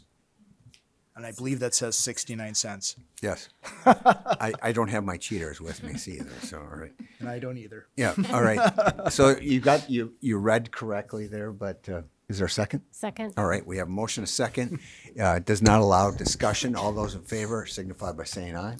Aye. Those opposed say nay. It's unanimous, and I think that we have a few more retirements. Is We that right, do. Andrew? With the timing of the December meeting, as well as our deadline of December 15th, we have several more for this month to discuss and to celebrate. First up is Stephanie Chuckle. She's a speech and language pathologist, currently at Willow River, and has had 28 years of service in the Hudson School District. And we have Catherine Schulte. She's a 4K teacher. Before that, she was also a kindergarten teacher. She's currently at Willow River, 20 years of service in the district. Sonia Baumgartner is a special ed para at the high school with 21 years of service as in that role. Charmaine Lindberg, who we just celebrated with Cheers for Peers. She's a language arts teacher at the middle school, 18 years of service. We have Lisa Persinger, who is a kindergarten teacher at Holton, 27 years of service in the district. A lot of big years of service here.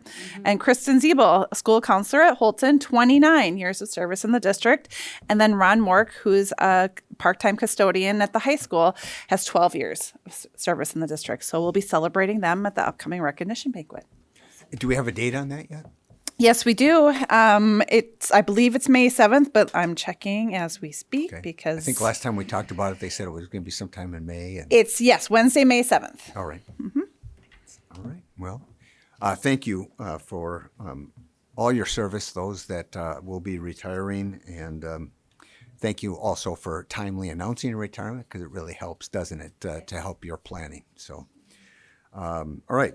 Next up on action items, the 2026 Spanish trip. Back to Dave on that one. Yeah, thank you very much. So Alicia Benke, the primary planner for this trip, came in last month and presented a nice job providing a thorough overview of the proposed trip to Spain in June of 2026. It's planned to be a 10-day trip. From depart day one, and then several places to see and experiences to enjoy as they enhance their language experience. Cost between $4,300 to $4,099 with the cancel anytime insurance option for $55 to $150 per student. A great trip. It's a well-planned trip. I know we were questioning if we're going to allow Scott to go. Don't know if we weighed in on that yet, Scott. Not sure, but a great opportunity. And like I said, you had a thorough presentation, so bring it back here for formal action and approval. Mr. President? Yes, Kate. I think just particularly right now, it's important to say that this is not a cost to our district. This is per student, and they fundraise or families pay for it.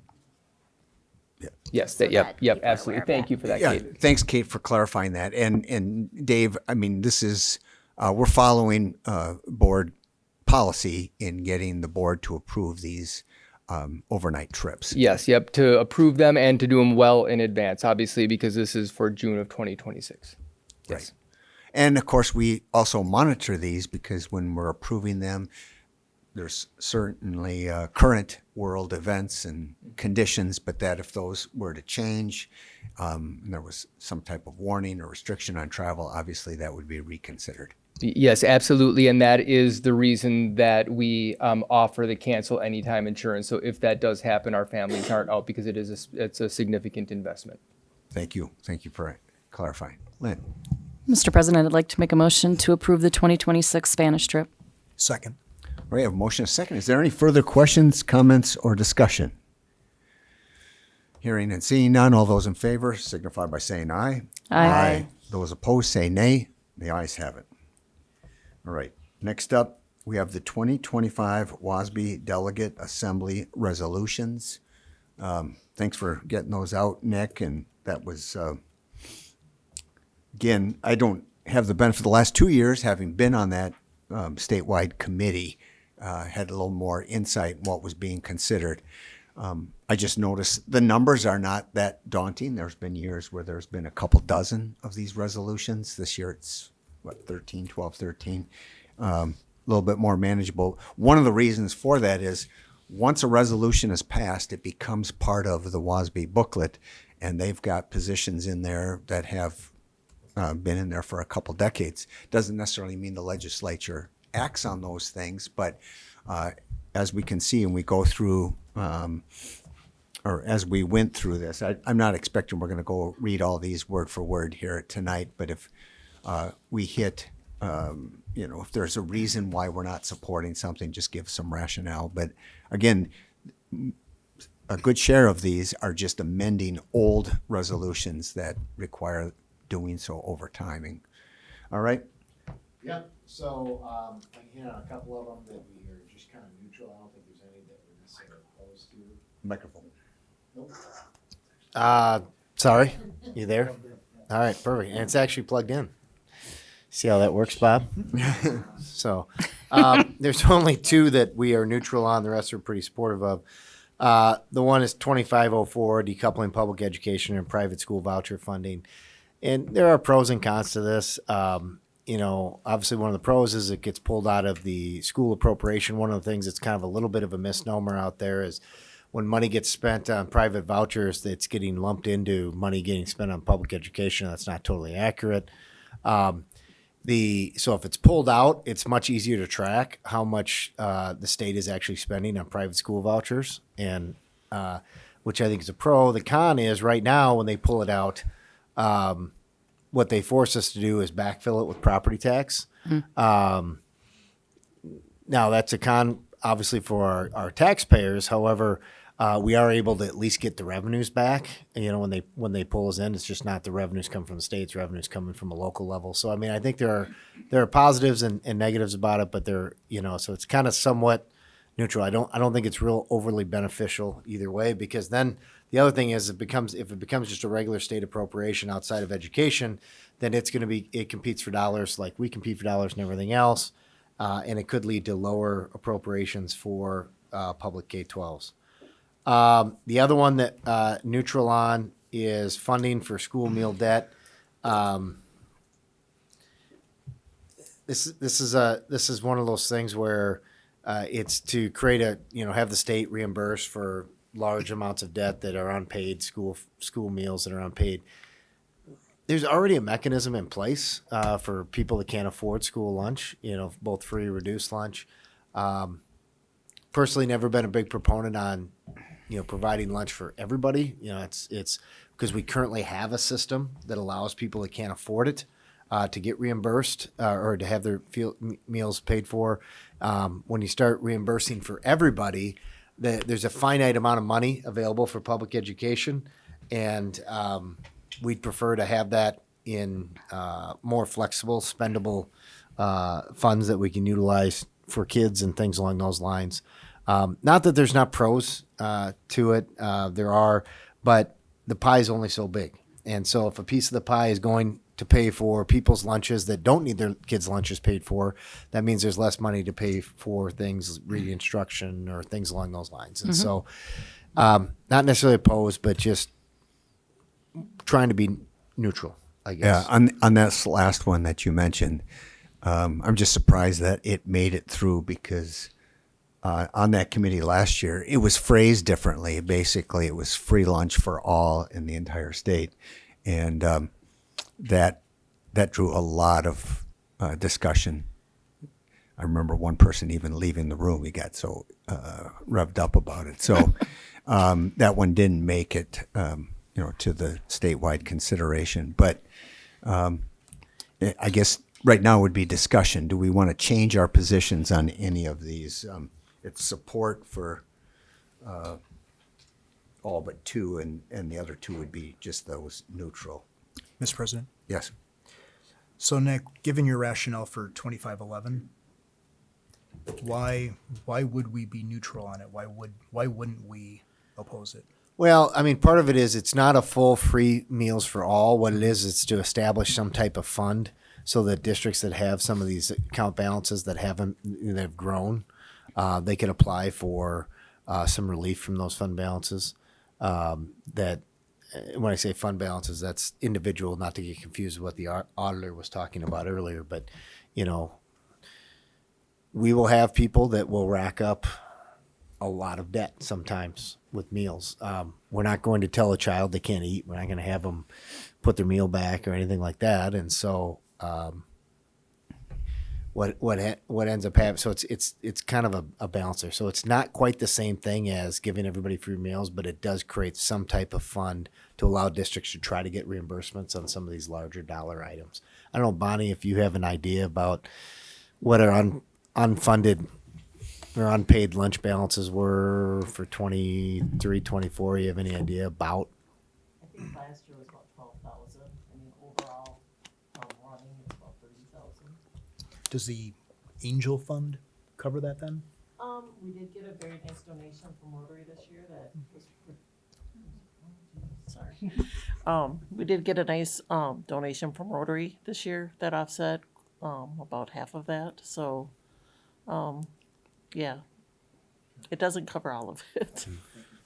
And we try to, in food service and administrators try to work with families, start to see that accumulate, try to get them to fill out the paperwork for free or reduced lunch as it works. Some families won't. Create some challenges for us. Or some folks that are on it then get additional items or a la carte items that aren't covered under free or reduced. And, it's really a balance between, you don't want to let these bills rack up, but you also don't want to, if you have a 10-year-old and the bill's not paid, it's not necessarily their fault the bill's not paid. And so you don't want to say, oh, no, I'm sorry, you can't eat today. Put your lunch back because you have a negative comp balance. And so then just for the public's benefit, if the difference, what's left then just comes out of our general fund, Fund 10. Is that right? It comes out of food service fund, and it only would come out of Fund 10 if our food service fund was running a deficit. And right now, as you saw in the audit, we run about $1 million. But out of that food service fund is not just that. I mean, it's anytime we have to replace stoves or equipment or things like that. And it can be very expensive. Sometimes people will say, well, why do you have so much money in some of these funds? Well, nothing seems to be cheap anymore. So if we had to go in and replace a bunch of equipment in a kitchen, we could easily spend a few $100,000 for commercial equipment. Mm-hmm. But something that's barely into 5 figures for a district like ours, I would much rather see emphasis in lobbying to get cost of living adjustment, tied to revenue caps instead of that. But yes. As the member of the board that will be voting on this stuff, so just to be clear, this is an obvious question, but neutral, I'm just not voting. I'm not saying anything about it. Well, there's actually an abstain or abstain. Yep, Okay. yep. Yeah, that's an option. Yep. Thank you. Are we looking for action on this item, or is it just information? Yeah, move to adopt the administration's recommendations for positions on these 12 resolutions. So moved. Second. Motion by Rob, second by Kate. Barely got there a millisecond before Bob. Any further discussion? Hearing none, all those in favor signify by saying aye. Aye. Those opposed say nay. The ayes have it. And thank you for reading those, and thank you, Nick, for your work on reviewing all of that. All right, the 2025 open enrollment space determination. This is Andrea and Tara, and this is something that we're obligated to do every year. Yes. And we've discussed it at length at a work session, but we have to take the formal action. Yep, pursuant to state statute and board policy 423, you have to make this board annual determination in January. And it's a recommendation consistent with the last several years that for purposes of open enrollment, that we not have space limitations other than those defined by special education. There is historical information, 7-year history of where we've gone for the Hudson School District in terms of open enrollment, the number of applications received, denied, and then actually attending, again, over the last 7 years. And then I'll turn it over to Tara. Same recommendation as before in terms of special education, that we have 0 spaces available. All right. Do we have a motion to approve the recommendation? Move to approve as presented. Second. Motion by Rob, second by Lynn. Any further discussion on the open enrollment determinations for space? Hearing none. All those in favor of the recommendation signify by saying aye. Aye. Those opposed say nay. The ayes have it. Next up is not an action item, but it's just a discussion about community conversation on January 7th. And Nick, you want to lead that off? Sure. What you have is a document that has kind of how the responses were on the 24 different budget reduction items, and then there's a link to all the comments, the group comments, as we put that together. Thank Tracy for putting this in a presentable format. As we started to look at, okay, is there a way to kind of bring some general themes in? It was a little more difficult than thought when you're starting to talk about 24 different items with 30 different responses. We had about 30 groups. So just to kind of go back a little bit, last Tuesday night, we invited anybody from the public to provide feedback to the board on some of the budget reduction options available to the board. We did it in a format that was very similar to a format that we used for the community conversation when we had about 170 people also providing feedback on the direction of the district. And the reason we choose that format is it allows, one, much better discussion in smaller groups, but then two, we utilize the Chromebooks to have them input the data so we can capture that information. But to your comment about being similar, the way it was different was that the community conversation in April of 24, people actually registered for that. They were committed to 3 nights and 12 hours. Whereas there was no required registration. We asked people to put their names on name tags, but there was no names assigned to the comments, for example, or people that were at individual tables. Correct. So I guess my thoughts on this is not necessarily to go through each of these or to go one by one through or thoughts. But I think the thought process was this kind of falls into the next 2 agenda items, which are related to does the board or does the board not go to referendum in April. So they're kind of all merged, I think, somewhat together. So you can kind of have topics on all of them all at once. As you go through there, we did ask the group questions. At the bottom, what type of information they have. Should they try, should you try again in April? Should you not try again? Type of thing. But I guess I would just open it up for your discussion and direction. We did have a board member that asked, okay, the next 2 items on the agenda, what's the difference between the two? Just as a reminder, the items on the agenda, F and G on the agenda for tonight, aren't yes, you have to go to referendum or anything like that, but they had to be properly noticed so that if you chose to go to referendum, we properly noticed them, gave you the proper wording and everything associated with them. The difference between the two, one is basically saying there's going to be an election. The other one saying what's the election for. So that's kind of why there's 2 and they look almost identical to one another. The one thing that we did add for language, which was requested, was what would the language be if we went for a non-reoccurring, the difference being, a time limit on a referendum versus into perpetuity type of thing. So with all those things being said, I will turn it over to you to however you want to do your discussion. Well, I guess first allow board members to comment, I think, because everyone was there present for the entire hour and a half. And just some board members were there making observations. Some answered questions.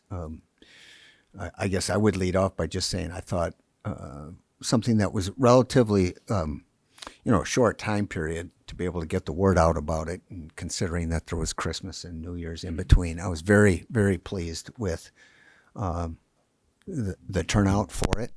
And I would say as far as the responses, I wasn't, really shocked by, how they fell out. I think, and some of the findings I would personally agree with and some I would not agree with, but it was certainly the summary of the responses from the various tables. And we had some tables where there might have been a strong dissenting person, and that person, was allowed to make individual feedback in addition.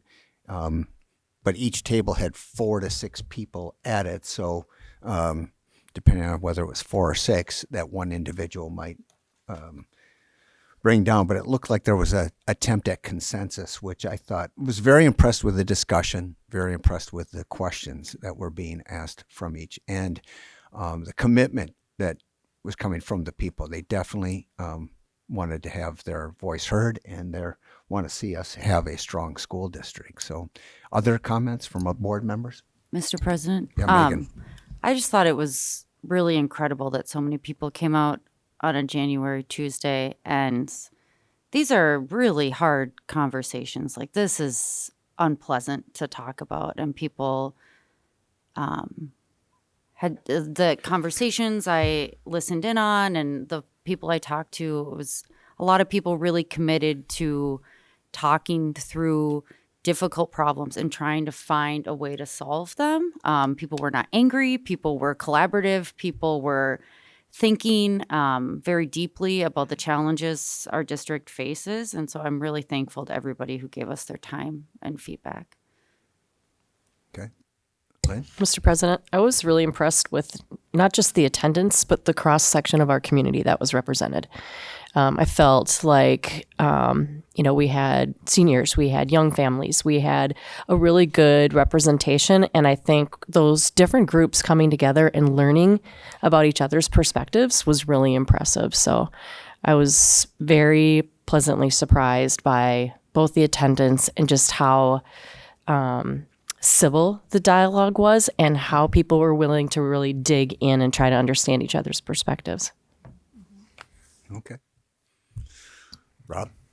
Yeah, and to build on, I guess, what's been said so far, I went into the community event fully anticipating there was going to be that contingent that was just no to everything. I thought for sure there was going to be people who were, just don't close my school.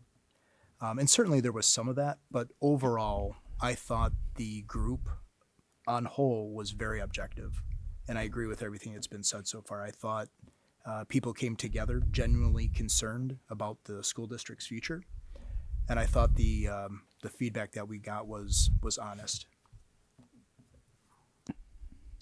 Yes, I would agree with that. And I think the other thing I was impressed with, just overall the tone, too. When you compare it to our meeting in November of 22, when we were just having discussions about the budget deficits that we'd be looking at and the impact that closing facilities might have, it was not the same attempt to try and talk things through.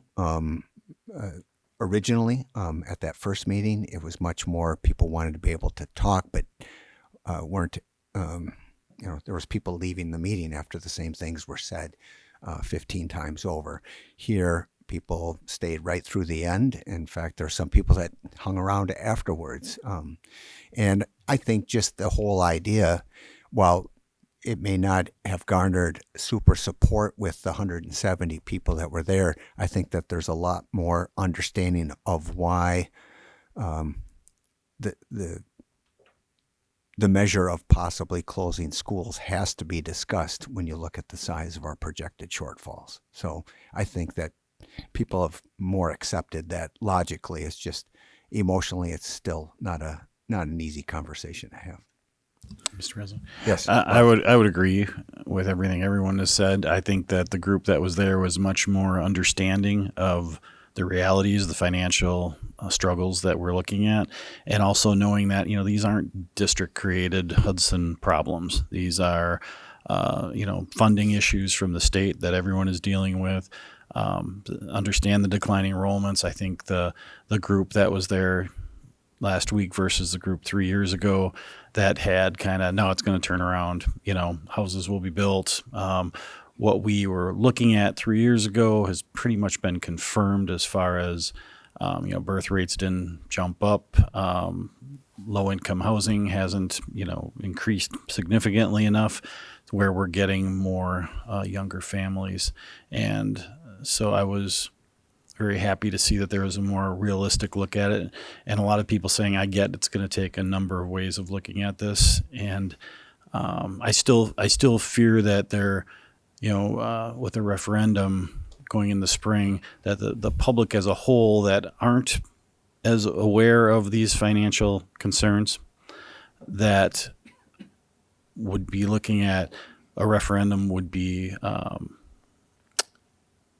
tied to keeping both schools open. That is very concerned that the misunderstanding would be like what we've seen in some of our neighboring communities where, oh, geez, we passed a referendum and now you're doing something completely different, And so I don't know how we communicate that to the broad community in a better way. So that it's a big concern of mine. Right. Well, I guess the one difference, so just to make sure that the record is clear, when we had that November meeting, which was a precursor to going to referendum in April of 23, yes, we were talking about how do we resolve these future shortfalls. And prior to that November of 22 meeting, we had a consensus of the board that felt like, closing one or two schools was pretty much a question of when, not if. All right. Then after the, I think it's fair to call it public outcry from the November of 22 meeting, we pretty much saw backing away from that, but folks sticking with a commitment that if the referendum did not pass in April of, or if it passed in April of 23, what I think almost all board members signed on for, it was a commitment not to close any schools for 3 years, if it passed. So that would have meant April of 26 would be the first time that, if it had passed. Now, having said that, prior to the referendum, there was absolutely zero people from the community that stepped up and said, I will lead a vote yes campaign so that this thing passes. Nobody came forward. And the operating referendum failed. So once it failed, then that meant that the board was not held to its collective promise of not closing schools for 3 years. Now, the board did not immediately go to closing schools, and instead waited a year and a half to come back to a referendum. And I know that there was a comment, and typically we don't comment on the comments made in public comments. But again, just to be clear, the statistics that I've seen is that November referendums don't have a higher chance of loss or a lower chance of success, depending on how you look at it, just because they're during presidential elections. In fact, over 80% of the referendums that went this last November did pass for operating. So that's a fact. Am I correct, Nick? 81%. So thank you. I knew it was over 80. I didn't know how much over 80. So it was 81% passed in November. So it wasn't the timing of it when it had. In the days of, picking the second Saturday of February for your referendum are gone, because the legislature changed that several years ago. And so if we don't go in April of 25, we have to wait until the very earliest we could do after that would be February of 26. So anyway, we went in November. Again, the public knew that enrollment hadn't changed. In fact, the projections got worse. And it's true that prior demographers had been more optimistic of enrollment growth. Unfortunately, things change.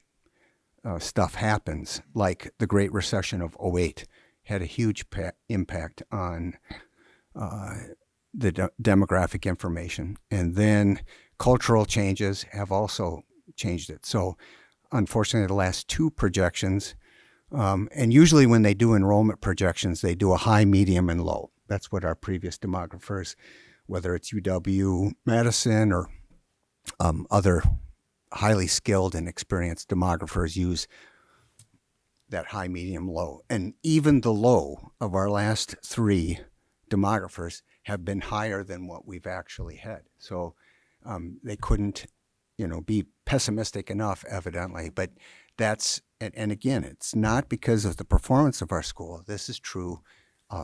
Enrollments are down all over.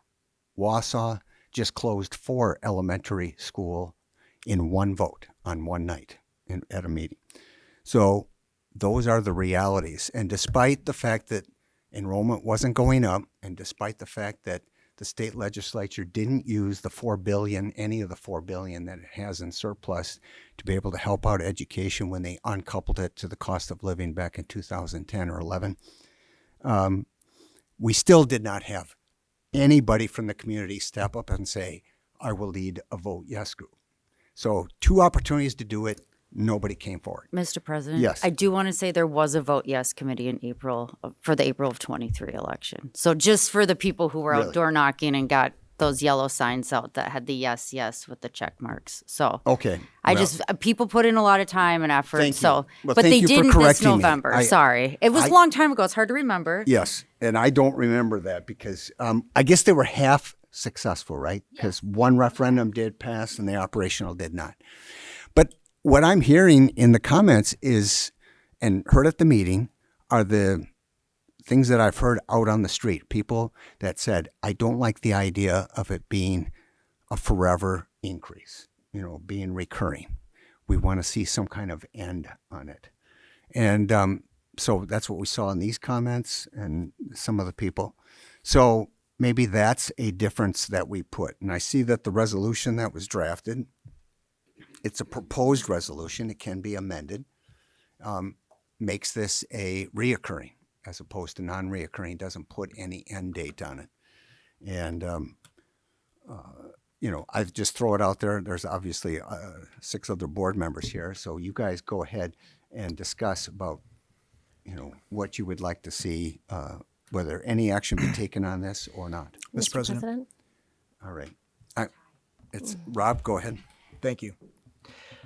And so I spent a little bit of time going through the results of the group that visited with us earlier in the month.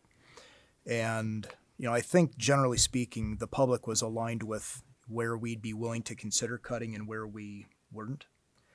Where I spent most of my time was on the very last question. Do you think the board should try and pursue an operational referendum in April? And you'll see 21% said no. The difference said yes. But then as you get into the comments, and there were 176 responses, 86 provided responses of that 176. And as you go through them, it was comments about supporting but don't close my school, or supporting but it's just too much money. And yet it was $2 per 100,000 or something? What? $1. $1.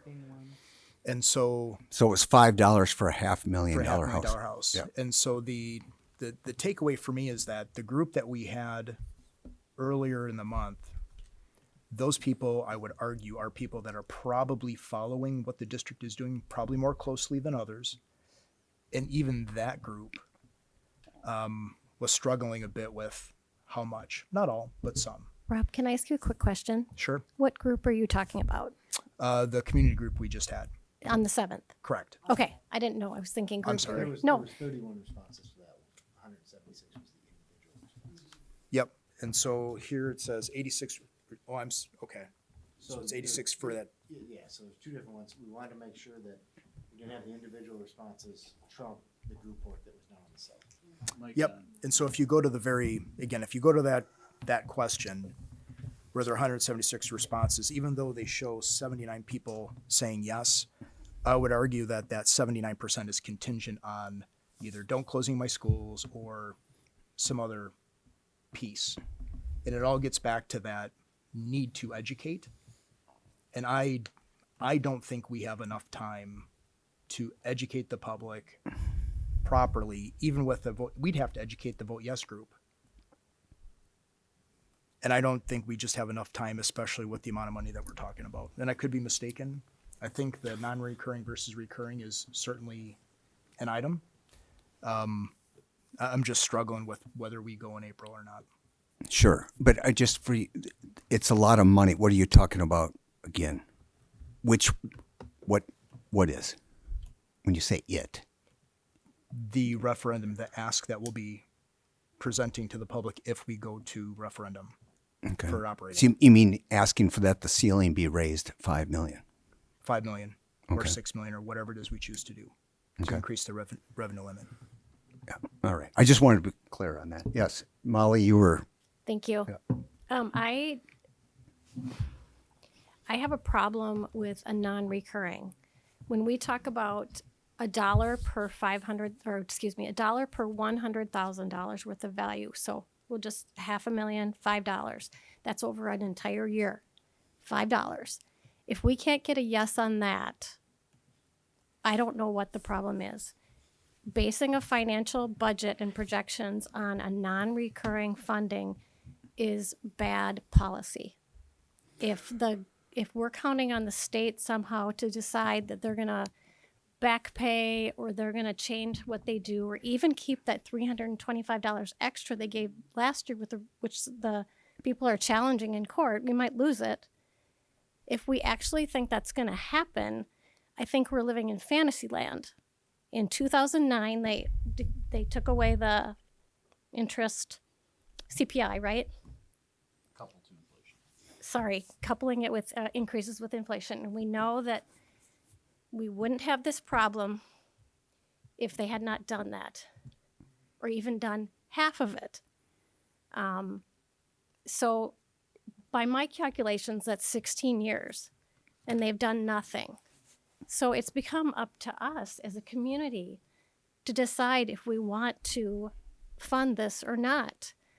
That's why I think, if we think the legislature is going to come through for us in 10 years, I don't think that's going to happen. And then what we've done is we've pushed this down for the next board to have to deal with. Because more than likely, most of us will not be on the board then. One more thing, if I can remember what it was. Derailed my brain. Jeez. The other thing, I just really feel like painful moment. In my mind, we are going to have budget cuts and a referendum. We cannot get to budget cuts. There are lots of things in here that I think there are a few that we can all agree on, that teachers agree on, the community group agreed on. Oops, excuse me. And when we talked at our last board work session on what we feel like, what are the things that are sacrosanct? And what do we feel like the things that we can probably nibble at a little bit? I think we can find some things, but I don't think we're going to find all of it in there. Maybe we can, we have the $12 million beyond the 20 to 30% that we should have in our general fund. We can use some of that to tide us over. We need to be really careful about that. As our auditor said, we need to be careful about how we do that. If we, use all that money, we have none left, we have basically put ourselves in a terrible financial position. So it's just going to be, we need more money, we're gonna have cuts, we are probably gonna have to close the school. It's just the way it's gonna have to be, one or two. And, I know some people don't wanna hear that it's sad, but it is sad. None of us wanna do that. But I feel like that's where we're at. And we need to go to referendum. We ask, if people say no, they say no. We ask again. We keep asking, because this is the only way we get funding. We can't magic up some money. So, sorry guys, I feel really passionate about this, that we have to get this right.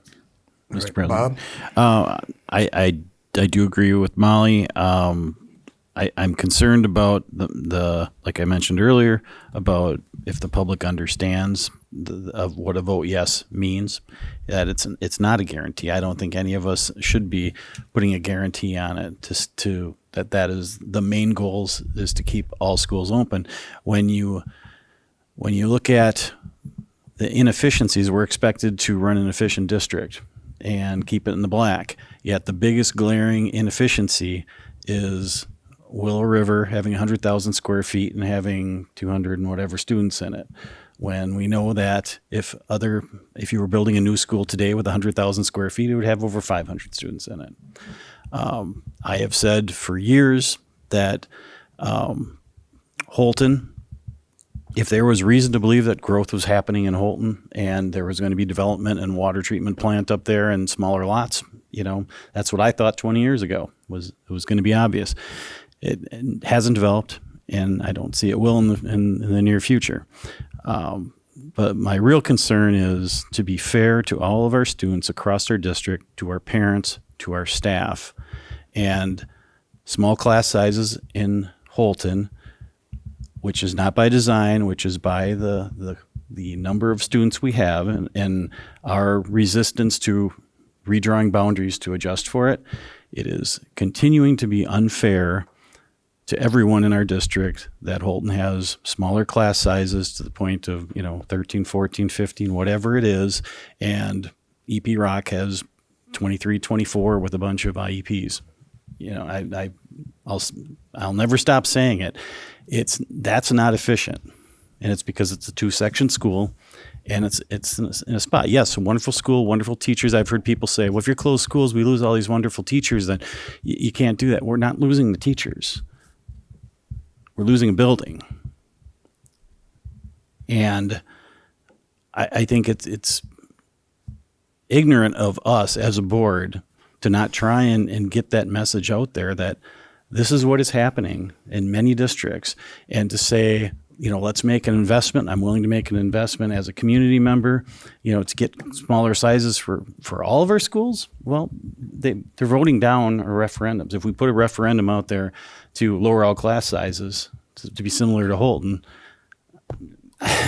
so welcome other comments, but to me, we have to do what's right for the district, and we have to look at the glaring inefficiencies when we are being asked to run tighter and tighter, and we have made cuts.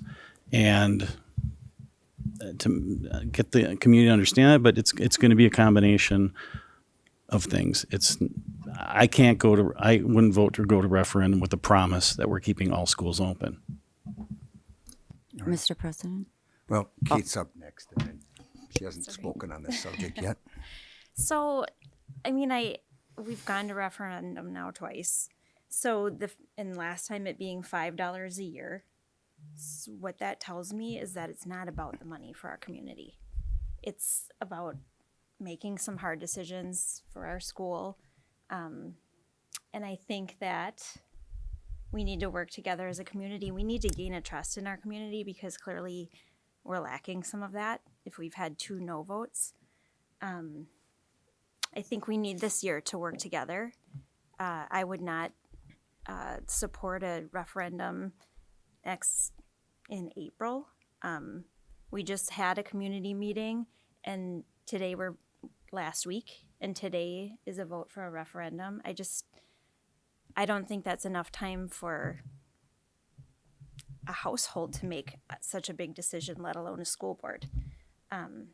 So it's my opinion, the community needs to see us working with them. We need their input. I was talking to somebody last night who was giving me ideas, and I said, we can't welcome ideas more. We need to be talking with you, and we need to hear them. They might not work, but everybody in this community has a voice. We need to lobby our legislators.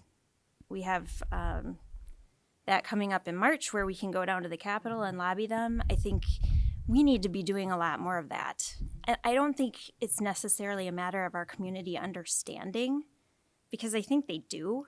They're just looking for maybe a different direction. So I think we need to take this year and really come up with a good strategic plan before we're putting out another ask. All right.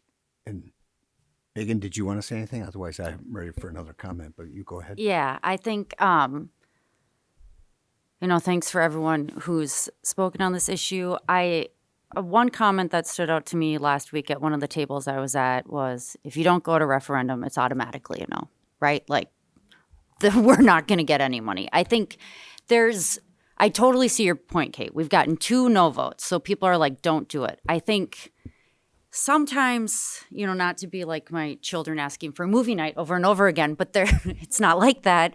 But it is like, if we don't ask, does it mean we really don't need the money if we don't keep asking? What kind of signal does that send as well? Because we're still facing this budget issue. And I know, we could have some cuts. We could cut some things. I worry that it can feel like, I don't want it to feel like a punishment. Like, you didn't pass it, so now we're cutting things.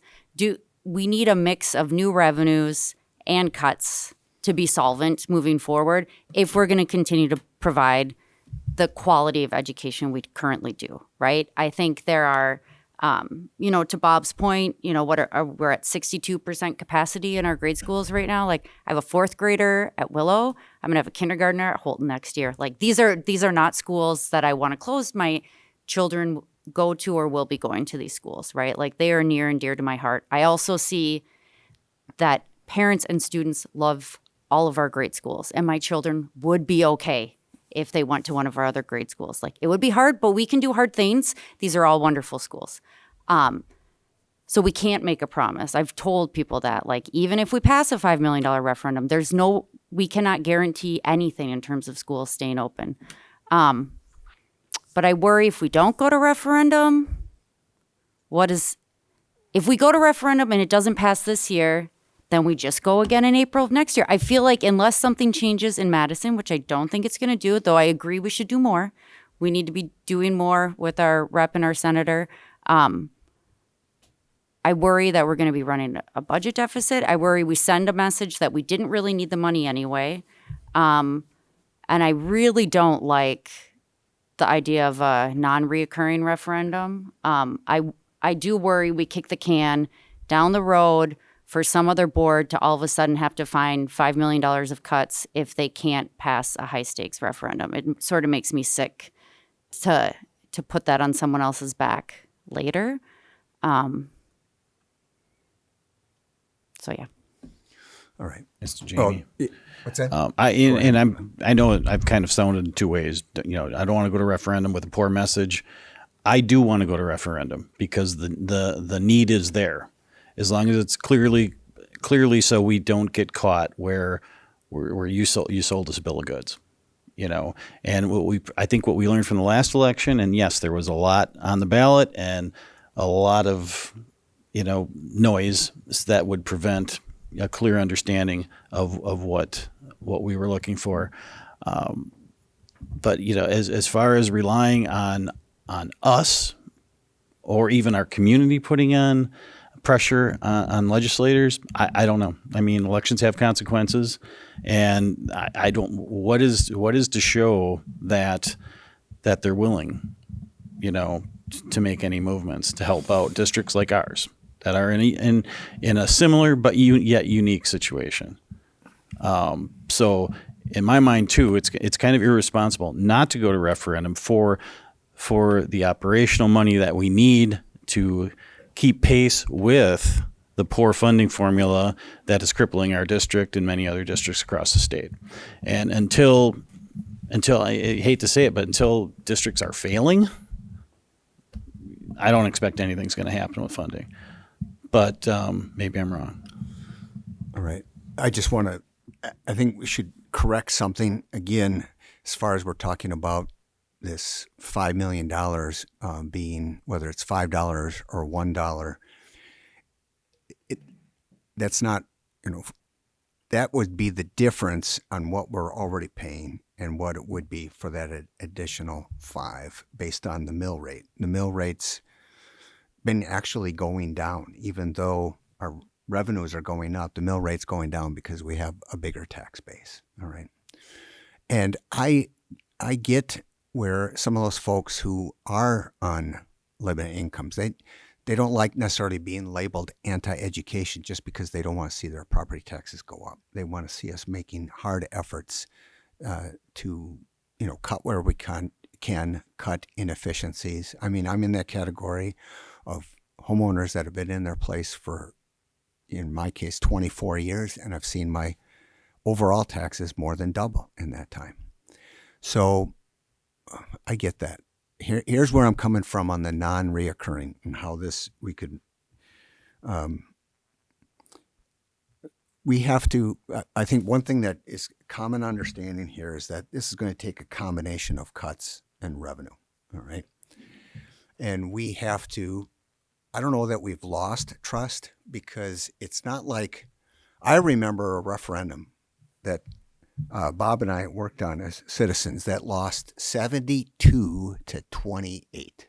Now that's a loss of trust. That is overwhelming, overwhelming defeat. This was 52.5 to 47.5.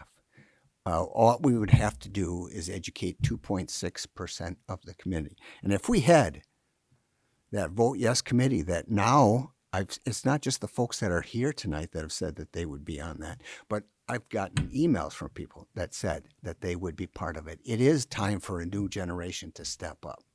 All right. I was part of that, 1.1 million or whatever it was, 1.2 million that we raised the ceiling back in 2000. That's when I had 3 kids in this district. Now, 25 years later, we're asking for, 5 million in the ceiling. The thing that people don't, they have sometimes short memories about what happened. They don't recognize that for 20 years, we didn't use that 1.1 million that the voters, said that we could utilize if we needed it. We didn't need it, so we didn't use it. And I have confidence in future boards. I'm not going to be on the board in, more than 4 months. So there's going to be hard decisions that have been made. But I also believe that if you don't put it on the ballot, then you're ensuring that you're not going to give the community that opportunity to have that voice. To me, there's no downside to having the referendum defeated versus not putting it on the ballot at all. If it's defeated, then you just go again another time. The reason that I would put this on for a 6-year non-reoccurring is that gives us then 6 years out. Right now, we're projecting our budget out, 4 or 5 years? That's about the best we can do. And we know that when you get to that last year, the number is pretty big, 7.5 million. It's more than what all the cuts add them up are not going to do it. But I think that we put it as a 6-year non-reoccurring. Part of it is the hope that enrollments will go up, all right? Part of it is the hope that legislators in Madison will see the light and use some of that $4 billion that they have in surplus towards education. That could happen. But also, it gives us that opportunity, and we tell the people that in 4 years, we're going to come back with a recurring referendum before this 6-year non-recurring expires. Because I do agree that I don't want to go on 2 or 3 years and then come back in 2 or 3 years.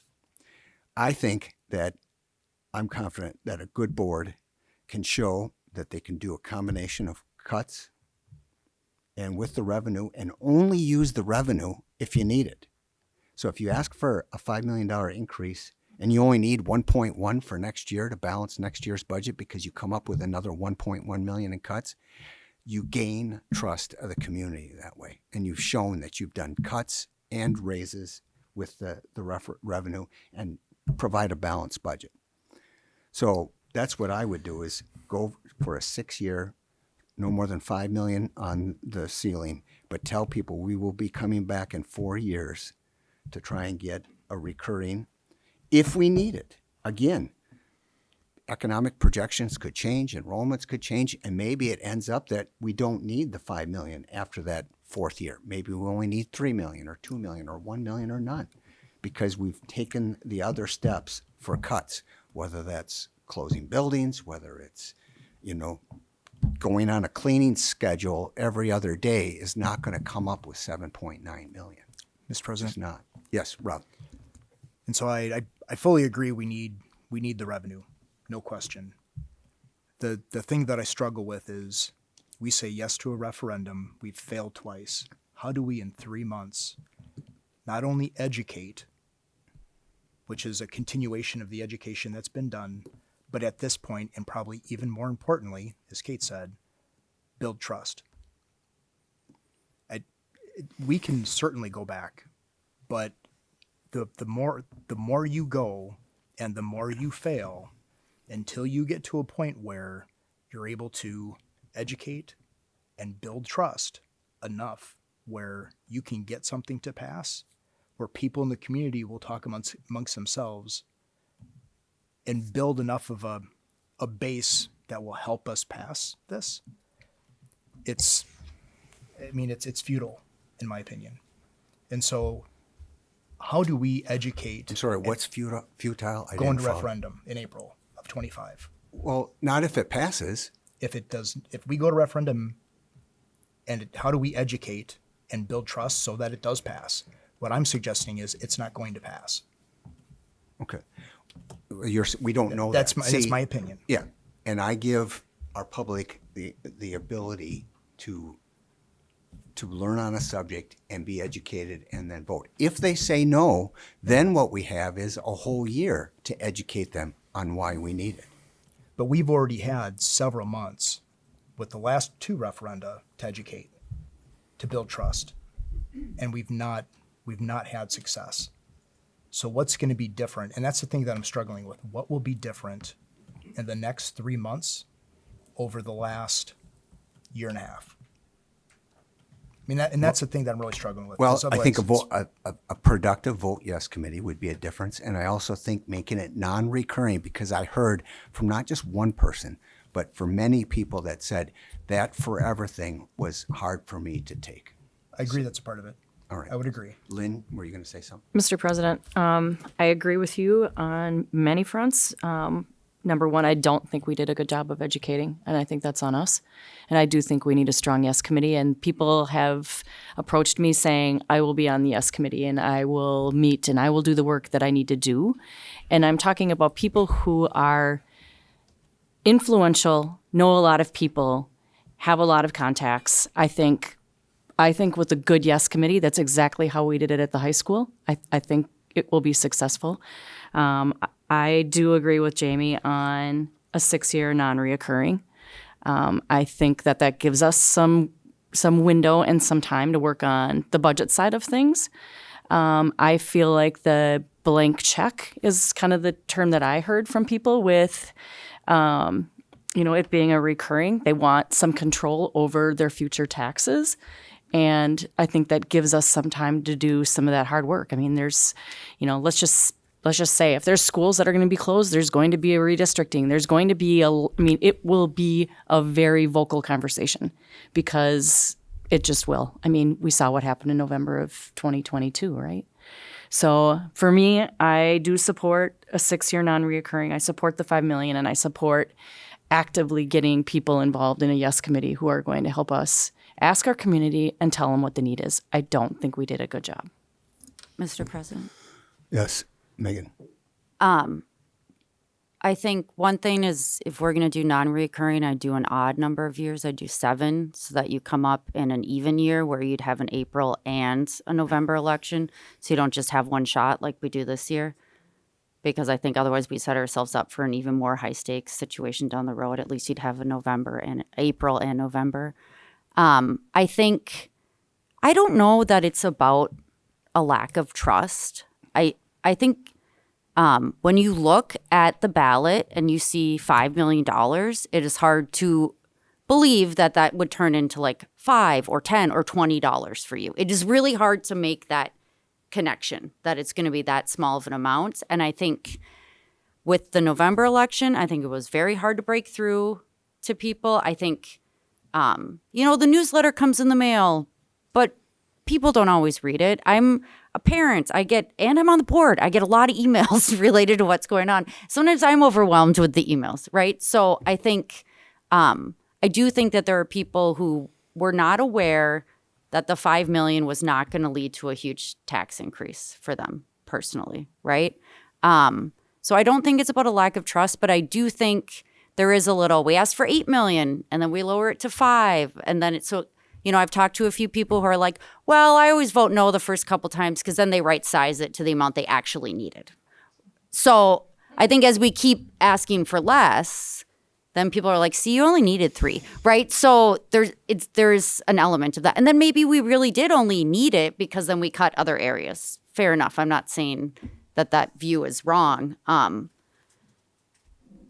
yeah, I don't think it's futile, Rob. I think, sometimes long education campaigns, people are like, why are you talking to me about this 6 months before the April election? To think that far ahead on an issue, people are busy with their lives. It's hard to dive in. We didn't have a lot of notice for this meeting last Tuesday and we had 170 people there. Sometimes the long notice, I don't know that it helps, or the long education campaign, It is more when things are immediate, people pay attention to it. You know what I'm saying? I hope I'm wrong. Mr. President. Yes, Kate. I want to say the reason I say lack of trust is because we've had 2 referendums and 2 times people have said no. To me, that tells me they aren't trusting what we're doing. And I've heard it in the community. And I've heard people say, the board keeps saying we don't understand. And they're saying, gosh, we're pretty highly educated people here in Hudson. That feels kind of disrespectful and like you don't trust me or I don't trust you. So that's where that's coming from. I know I hear from different people than Bob or than, and you vice versa. But that is what I'm hearing in the public. To answer your question, Bob, about how we build trust by making cuts before the referendum. We say, because we start talking about the next budget, we say we are going to do these cuts whether the referendum passes or not. We've got 3 months to do that, and and the community that will follow us can see that we're putting, following through on what we're committing to. So, I think that if you just say we don't trust the community that they should make this decision instead of the 7 of us, I think that's wrong. I think that it is the community decides whether this passes. If they say no, and you're right, Kate, that they vote the exact same way and it comes out exactly 52.5 to 47.5 again, what have we lost? Nothing, because we're still back in the situation where we're going to be back in April of 26. We will have made cuts, hopefully. I mean, I'm not going to be on the board that approves the budget for that 25-26 school year, but it's going to have to be cuts. And thankfully, we've operated this district in a way that's fiscally responsible. We have a decent reserve. We're not in super high stakes. But by saying we're going to punt, you raise those stakes by saying we're just going to push this off to April of 26.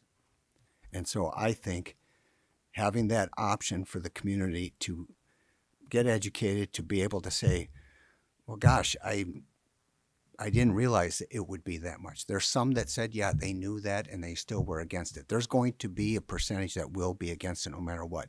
But when it was that close, if this had been 60-40, for me, I would say definitely push it off to April of 26. But I think that it was close enough that this community can get educated on it and could understand that I'll go for a 6, or you want to do 5 or 7. I mean, some kind of finite amount, 7 years. And in those 7 years, a lot could happen because we can't get reliable projections really beyond 4 or 5 years. So, but I would, again, I would caution the board to just put it out there in 7 and not say that we're coming back, because I think we come back, whether it's 4 years, 5 years, some period of time. Don't wait until that 7th year before you go back to referendum, but show and build that trust that Kate's referring to by showing that we've made cuts, but make the cuts that don't necessarily harm kids' education. And I've already been on record back when we made that commitment about the first referendum and everything. There were some that were willing to say, I'll never close schools. And I said, well, if that's the option versus cutting teachers, raising class sizes, and cutting teacher pay, I'm not going to be in favor of those 3 things. But if we can I think that harms student education more than reducing buildings. That's just anecdotal. But again, those are going to be tough decisions to make. But I think if this board goes ahead and tackles them and makes them, the community will respect that next time we come back to them before this 7-year period is done. But is there a motion to adopt a resolution to at least go to the election? Right, that's the first thing we would vote on. Yeah. So if you go with a non-reoccurring, it would be essentially you go to the second item up there, And you would read that item, but if you go with 7 years instead of, it was written for 10, it was just a base, I think, just kind of a template. You would say 7 years, so that would mean that it would be the 31, 32 school year instead of the 34, 35 school year. So you'd have to substitute a period of 10 years for a period of 7 years, and you'd have to substitute 2034, 35 to the 2031, 32 school year, if that's what you want to do. Huh? Yeah. Yeah. I mean, that's, and then the second one, because it's a bunch of documents, we would fix all those. You would just read the title on the second one, because that is the setting of the election in general. So the first one is, this is what you're going for. The second one, you're just reading what Tim is highlighting there. This is the same thing you guys did, and it doesn't need to, it's not a difference of revenue, non-recurring or reoccurring. When the final things are signed by Kate and Jamie, if it passes, it would make sure that it matches if you choose to go non-recurring and for the dates. It's just, somebody asked for a non-recurring thing from our legal counsel at about 2:30 this afternoon. They can't turn this stuff around that quickly. I think I got the year thing wrong. I was thinking calendar year instead of school year. So maybe we do go for even like 8 or 10.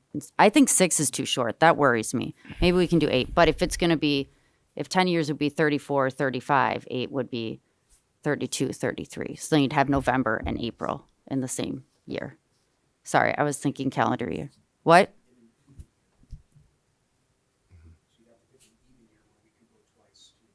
Yes. So 10 years is 34, 35. 6 would be 32. Wait, 6 or 8? where's the math here? I'm getting tired. 6 would be 30, 31. 8 would be 32, 33. Yeah. So those would all have November and April elections, right? We don't know. I can't think of it. I can't do the math that well right now. Right. Mm-hmm. Mm-hmm. Yes. Yep. Mm-hmm. Is when they have the more opportunities. But when you set a non-recurring referendum, it coincides with a school year, Mm-hmm. not necessarily a calendar year. Yep. Mm-hmm. You would go back in the Is it your mic? 2034 if you had a 34, 35. Yeah. So that would give you April 34. Or April of 2030 if you Yep. had a 30-31, 6 year. Mm-hmm. Whatever you'd like to do. Or none. Can I ask a quick question, Mr. President? Yes. And I don't know if this is proper or not, but is there any appetite at all for anything other than a non-recurring? Does anybody care to go through that exercise? I won't support it. Wait, a recurring? Yeah, A non- limitless Yeah, recurring. sorry, a non-recurring. Recurring, that would be. She's talking about a reoccurring one. Yeah. Right. A recurring. Yeah. Sorry. I don't have an appetite to do that. I would support I would go more than 6 years, I guess, based on the logic of how it would fall on, Well, 6 years would put it into an even year. But, Okay. That would be a gubernatorial year, not a presidential. Got it. If we go 8 years, it would put it in a presidential year. I'd rather do it to 30-31. Have it 6 years, because for those people that want to have some control from the community, I'd rather. That's my rationale. For So you doing think 6? What do you think of 10? That would put it in a congressional year. The challenge you have with going 10 potentially is you've only got $5 million. And so you'd have to go back to referendum at a midpoint. I mean, districts do it, but that's the only thing we'd have to discuss. Yeah, we might have to then. Well, that's, I think, what's killing Molly on this is that we're setting us up for, it seems like it's long enough, but it's not paying the bills. It's not enough to cover. It's long enough for everyone to forget what happened. And it's long enough. I don't know. We were at this spot when I first got on the board in 21. The biggest things were, Bob, you should run for the board. We have no big issues. Thanks. Okay, thanks. We've been talking about this. And I mean, God bless our schools. We should have closed Holton. We should have done something years ago. And our community, we should have passed the 8 million. There's a lot of shoulda, woulda, couldas here. And I am so worried about us getting to this. We're pushing it down the road and people are not gonna remember it. Nobody gives a crap that 20 years we under levied. Who cares? Who cares? I mean, we feel proud of that, and that's great that we were fiscally responsible, but when you're getting your tax bill and you're writing your check or, paying it, you don't think that, boy, thank you for being so fiscally responsible. It's just, I just think we're setting ourselves up and we're not being very brave about this and what the reality is. And I am having a really hard time stomaching doing a non-recurring. I don't know. And what is, I don't know. And I won't say. I hear where you're coming from, Molly. It's not an easy decision, but if the choice is go for a non-reoccurring through the year 3031, or don't go at all, I go with the non-reoccurring through 3031. Because yes, is it potentially creating a financial cliff in 3031? It's possible. If future boards are not going to make any cuts or make the necessary cuts, yeah, we're going to burn through our the 5 million and then some. I think we try and be so careful, to do things we can live with, be proud of, and it's good for the community as a whole. There are other communities all over the state that they reboundary every year, and we've always, that's a big problem. There are school districts all over, dealing with the financial situation, getting their operational, right sizing their school districts so they're fair and efficient. I'm disappointed that I think we vacillate a little bit and can't do what facilities task force has said, what a survey years ago have said, what the declining enrollment numbers and has proven to us everything that we were looking at 3 years ago is true. I'd like to be proud of the decisions that I make as a board member, whether they're hard decisions or not. And I don't want to set future boards up for failure, and I'm not criticizing past boards for decisions that they made. If it's with me, if it's the only way we're going to get to go to referendum again now is a non-recurring, I guess I would support that, but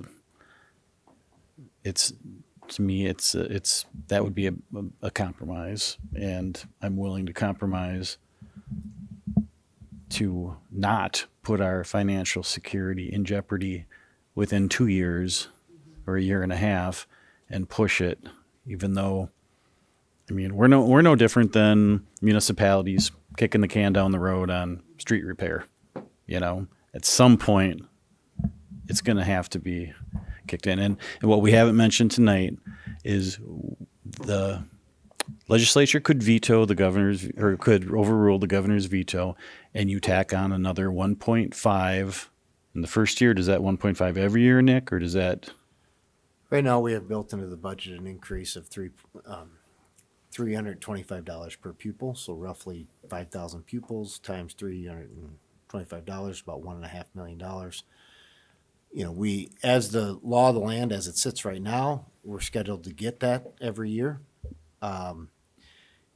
If the veto is overridden by the Supreme Court, then that goes away. It doesn't mean the legislature won't do something else, but there's no guarantee that That's the only thing that we currently have built into the budget as far as an escalator or a continual thing. So that would mean that if over the next 4 years, if it went away, instead of a $7 million deficit, you're looking, and the legislature didn't act, you'd be looking at more like about a $14 million deficit.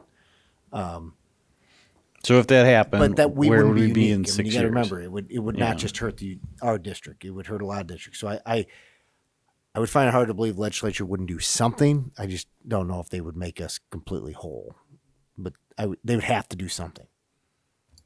Mr. President? Yes, Kate? I guess I hear so many conflicting ideas, reoccurring, non-reoccurring. If we do the non-reoccurring, we have the safety net of 6 or 8 or 10 years. But we don't have in my opinion, we don't have the capacity to go back in that amount of time and ask for a recurring. That puts us in jeopardy.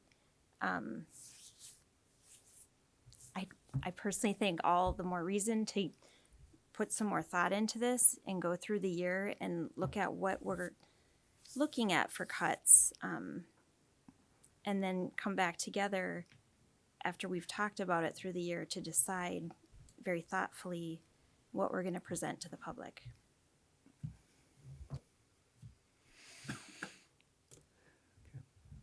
Well, right now, we don't have any motion, so we don't have anything to vote on yet. But if there is a motion, I'll entertain it.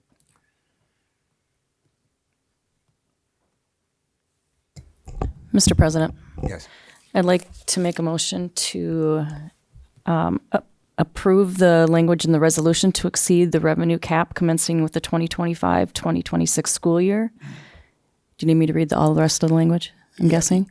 Be it resolved by the school board of the School District of Hudson, St. Croix County, Wisconsin, that the final school district budget shall include an amount not to exceed $5 million in excess of the revenue limits imposed by Section 121.91 of the Wisconsin statutes each year for a period of 6 years on a non-reoccurring basis, beginning with the 2025-2026 school year and ending with the 2030-2031 school year, for the purpose of paying district operation, maintenance, and staffing costs.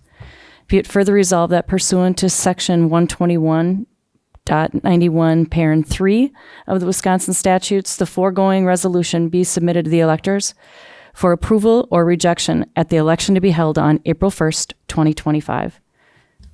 Adopted this 13th day of January, 2025. Second. Okay, Mr. President? We have a motion, a second, and Rob, you have a question? Yeah, no, comment? I'd like to call for a roll call vote. Okay. All right. Is there any further discussion on the motion? I have a question. Yes. So, Jamie, you said that you think then go back in like 4 years and ask for a reoccurring referendum. It could So be then- 4, it could be 5, something before it expires. So can you cancel the non-reoccurring? Because if I was a taxpayer, it'd be like, so now for 1 year, you're going to get your reoccurring and your non-reoccurring, or what do you? No, you would set it up so that the new referendum started.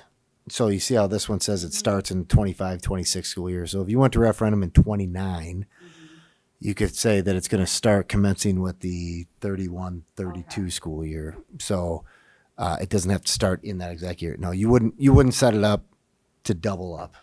I mean, you could do that. I think that'd be a very bad idea. Very bad idea. I mean, I'm not totally thrilled with going down the non-reoccurring route as it is, but I want to see us on a path that shows we're trying to do both cuts and operate within the law. 80% of the districts, or more than 80%, is almost 90 that are operating on some type of operational referendum increase since these caps were put into place. So it's not like we would be unique. If anything, our 1.1 million that we did over 20 years ago, it's unique that it's only that amount compared to what our overall budget is. But any further discussion on this? All right. There was a request for a roll call vote. Bowen. Aye. Brown. No. Garza. Nay. Powers. Robson. Yes. Rosowski. Yes. Johnson, yes. All right. So now we move to, what's the next document, since we have, The next document, let's see, Tim will pull it up there. If there is a resolution, it would be all that it has to be read is the title. Everything else is just supporting documentation. That has to be cleaned up by February. okay. So the last one was just a resolution to exceed a revenue cap, and the year it was to commence and for how long a period of time. That was it. That's all we voted on so far. This is what the resolution that actually puts it on the ballot to let the voters decide this. Yep. All So right. So read the title.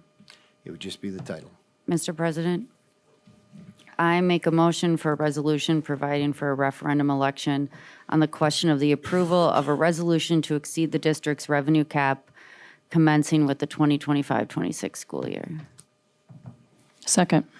Mr. President, Yes. I'd like to call for a roll call vote. Okay. Is there any further discussion, questions, or anything like that? This time I'll take it in reverse order. Johnson, yes. Rozowski, Yes. Robson, Yes. Powers. I don't understand what I'm voting on here. I'm All right. sorry. I don't understand this part. So Your this vote- is just saying that the last resolution that we passed, which was to exceed the cap for a period of 6 years, commencing with the 25-26 school year, that this be put on the ballot for the voters to decide. If we don't put it on the ballot, then the voters would not get a chance to vote on this. So, yes. All right. So I'm sorry, your answer? Yes. Okay. Garza, No. Brown, No. Bauman. Yes. All right. So the motion passes on a 5-2 vote.